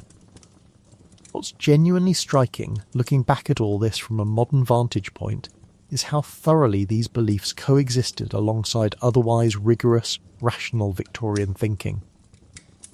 The same household managing detailed financial accounts, engaging seriously with scientific literature, and priding itself on progress and reason, might nonetheless organise an entire New Year's evening around the precise hair colour of whoever happened to knock first, without any apparent sense of contradiction. Superstition, in this context, wasn't necessarily about genuine belief in magic, so much as it was about exercising some small measure of control over a season that otherwise offered remarkably little of it. Cold and darkness and illness arriving regardless of preparation or merit. Superstition providing at least the comforting illusion that careful, correct behaviour might influence outcomes that were, in reality, almost entirely beyond anyone's control. Consider how thoroughly modern life has set aside most of these specific beliefs, though certainly not superstition itself entirely. Most people today crossing a threshold on New Year's without a single thought given to the hair colour of whoever happens to visit first, stirring nothing clockwise with any real conviction that direction matters. Someone today might jokingly avoid walking under a ladder, then promptly forget the superstition entirely 5 minutes later, entirely unaware that a Victorian household would have organised real, practical planning, invitations extended, small gifts prepared, around beliefs held with a seriousness that modern superstition rarely, if ever, quite manages to match. By the time the new year had properly begun, correct first footer secured, holly taken down at precisely the right moment, pudding stirred in the appropriately lucky direction, there was a real, if quiet, sense of relief running through the household, superstition satisfied, correct rituals observed, and whatever the coming year actually held now left at least, to face with the small, comforting reassurance that everything possible had been done correctly to encourage its good fortune. 24. The health consequences of the cold between corsets restricting breathing, draughty houses, and a general Victorian suspicion of exercise for women. The cumulative toll of winter on health was significant, with respiratory illness in particular becoming a near-constant seasonal companion. It's worth pausing here to add up everything a Victorian woman's body was actually contending with over the course of a single winter. Because taken individually, each hardship sounds merely uncomfortable, but taken together, the cumulative effect reads less like inconvenience and more like a genuine, sustained assault on basic physical well-being. The corset alone, worn daily for months on end, restricted lung capacity in a way that modern physicians would immediately flag as concerning shallow breathing becoming so habitual that many women likely never even registered it as unusual, simply the way breathing felt. Full stop. Add to this a house that hovered barely above freezing through much of the day, lungs working overtime simply to keep the body warm even before accounting for any actual illness, and you begin to understand why a Victorian winter cough wasn't really an occasional nuisance so much as a near-permanent household fixture. present in some family member or another from November clear through to March. Bronchitis and pneumonia stalked Victorian winters with a genuine, well-documented lethality that's easy to forget from the comfortable distance of modern antibiotics and central heating. What might today resolve within a week with proper medication could, in a cold Victorian house with limited medical understanding, spiral into something genuinely life-threatening, particularly for the very young, the elderly, or anyone already weakened by poor nutrition or previous illness.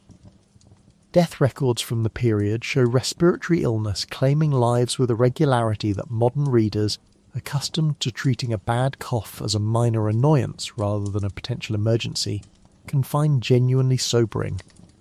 A winter cold wasn't automatically dangerous, certainly most resolved the way colds always have, through simple rest and time, but the margin between minor illness and serious complication was considerably thinner than it is today, and everyone in a Victorian household understood this, even if nobody discussed it particularly openly.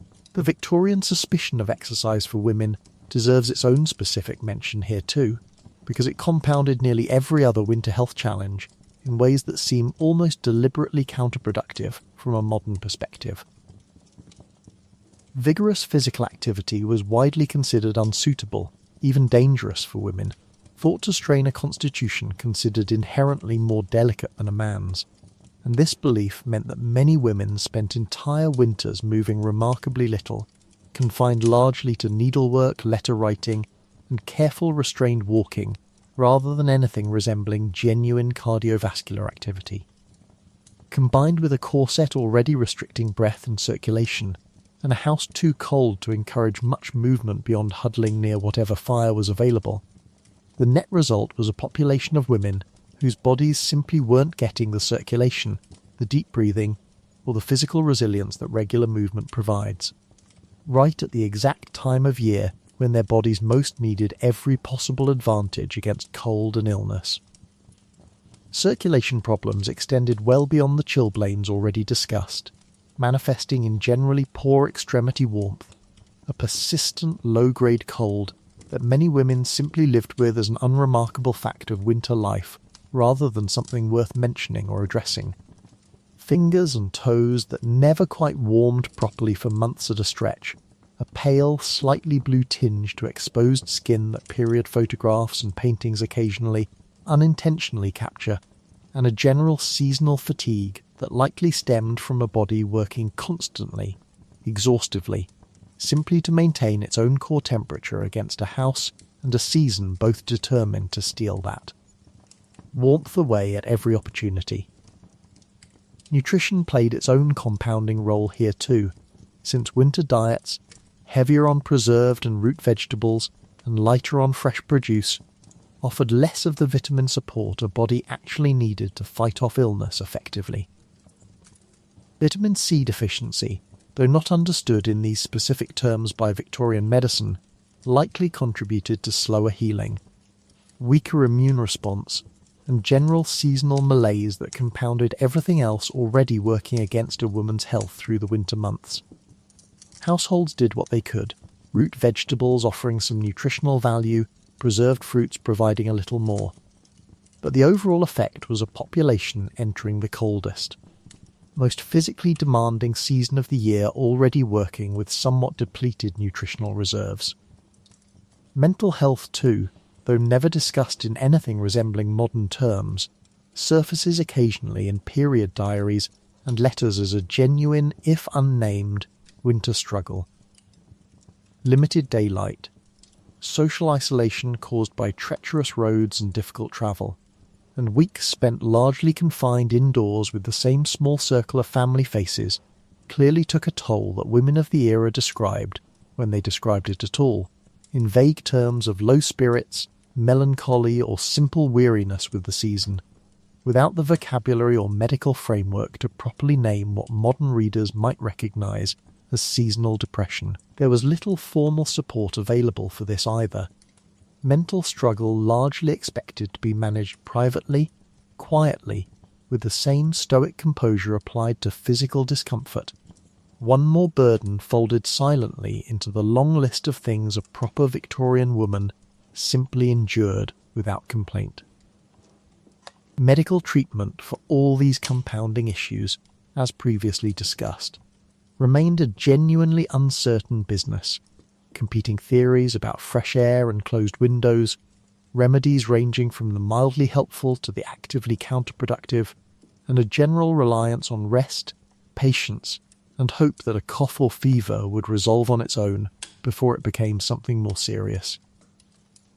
There was no reliable safety net here. No antibiotic waiting in reserve if home remedies failed, just careful nursing, genuine anxiety, and the accumulated wisdom of generations doing their honest best with genuinely limited tools. Consider how thoroughly modern medicine and modern living conditions have addressed nearly every one of these compounding winter health challenges. Homes maintained at consistent. Healthy temperatures throughout the cold months, clothing that doesn't actively restrict breathing or circulation, exercise actively encouraged for women rather than discouraged, and actual reliable medical treatment available for respiratory illness before it has any real chance to become genuinely dangerous. Someone today might complain about catching a winter cold that lingers a few days longer than they'd like, taking over-the-counter medication and resting comfortably in a warm home until it passes, entirely unaware that a Victorian woman facing the same symptoms was contending with a genuinely higher stakes situation, her body already worn down by months of cold, restricted breathing, and limited movement before the illness had even arrived to compound everything further. By the time spring finally began loosening winter's grip, there was real, physical relief woven into that seasonal change beyond mere comfort.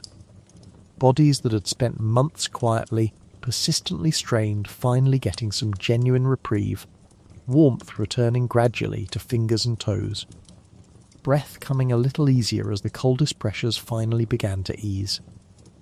It's worth remembering, amid all the genuine humour to be found in Victorian winter customs and discomforts, that beneath the corsets and chilblains and candlelit rituals sat something considerably more serious.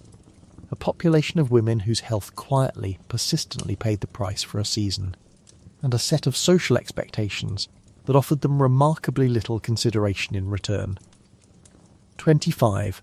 Spring's slow, grateful arrival. When spring finally crept in, it arrived not with fanfare, but with small, quiet relief, 1 degree at a time, and Victorian women who had spent months layered, laced and shivering finally allowed themselves to imagine a world with slightly fewer blankets.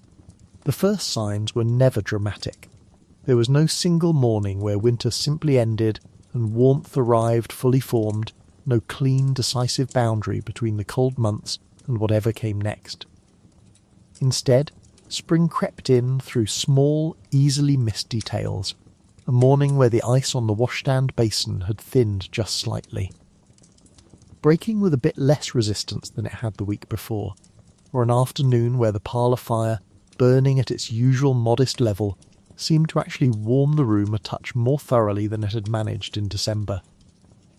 You noticed these things gradually, almost suspiciously, the way you might notice a persistent ache finally easing, half expecting the improvement to reverse itself the moment you allowed yourself to actually trust it.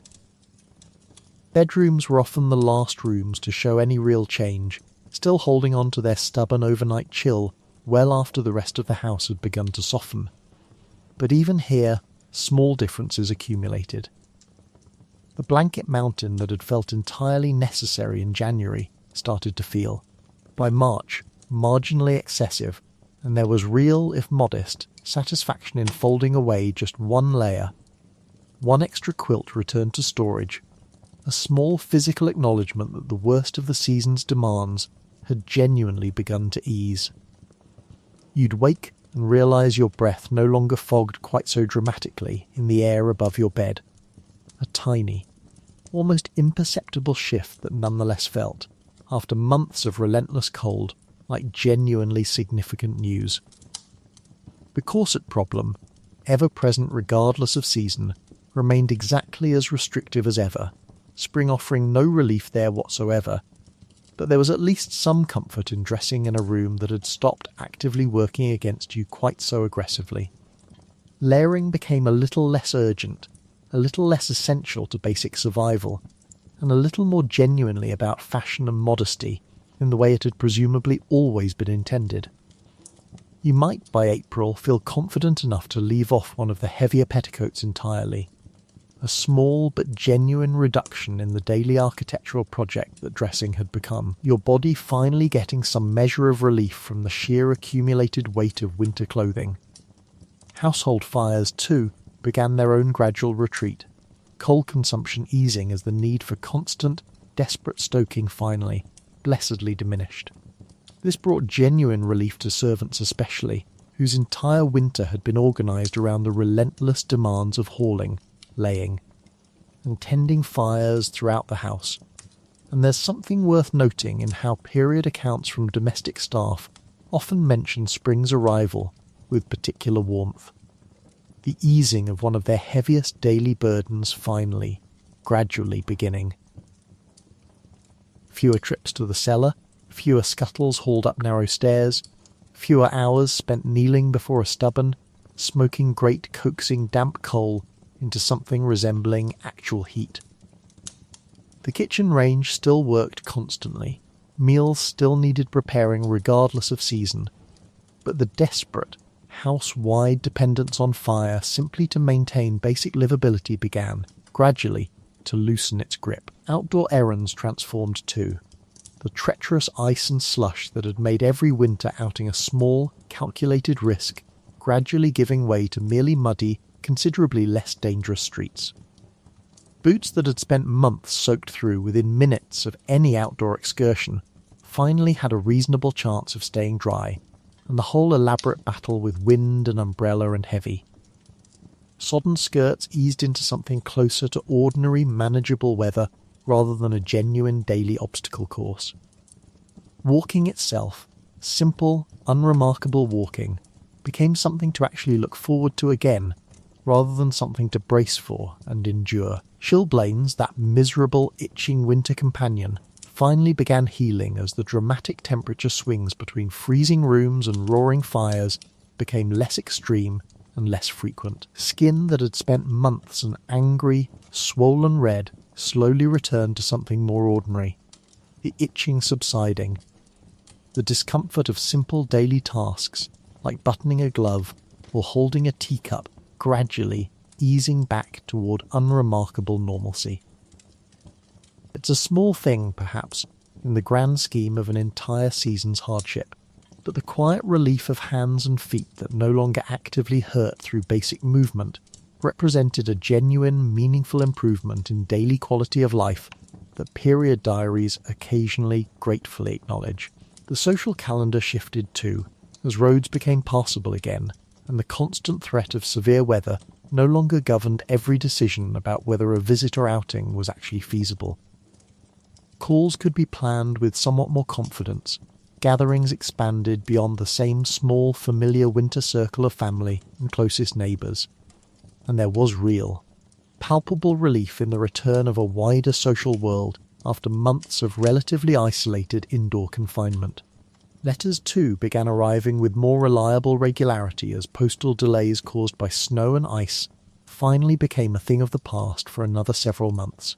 Correspondence flowing more freely between family and friends, separated by distances that winter weather had made genuinely difficult to bridge. There was, running through all of this, a particular quality of gratitude that seems worth sitting with for a moment, a genuine, hard-earned appreciation for small comforts that modern life, with its consistent year-round heating and reliable transportation, rarely requires anyone to develop quite so acutely. A Victorian woman greeting the first genuinely warm afternoon of spring wasn't simply enjoying pleasant weather the way a modern person might. She was experiencing real physical relief after months of sustained, quiet endurance. A body finally allowed to relax out of the careful, constant vigilance winter had demanded of it for so long. Consider how differently spring registers for most people today.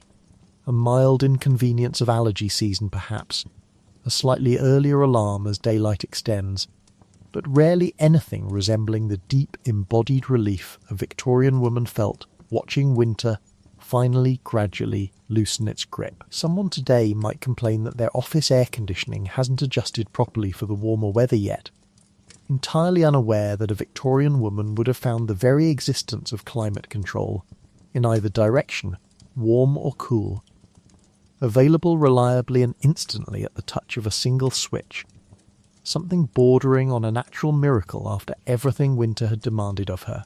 And so, as the days lengthened and the fires finally gradually quieted, there was a real quiet triumph in simply having made it through. Another Victorian winter endured with the same stubborn practical resilience that generations of women before had brought to exactly the same cold rooms, the same reluctant fires, the same 17 layers of increasingly unnecessary clothing. Spring didn't arrive as a celebration so much as a slow, grateful exhale. 1 degree, 1 fewer blanket, 1 less desperate fire at a time. And there was something genuinely moving in that quiet, unhurried relief. A whole household, a whole season of women, finally allowing themselves to unclench.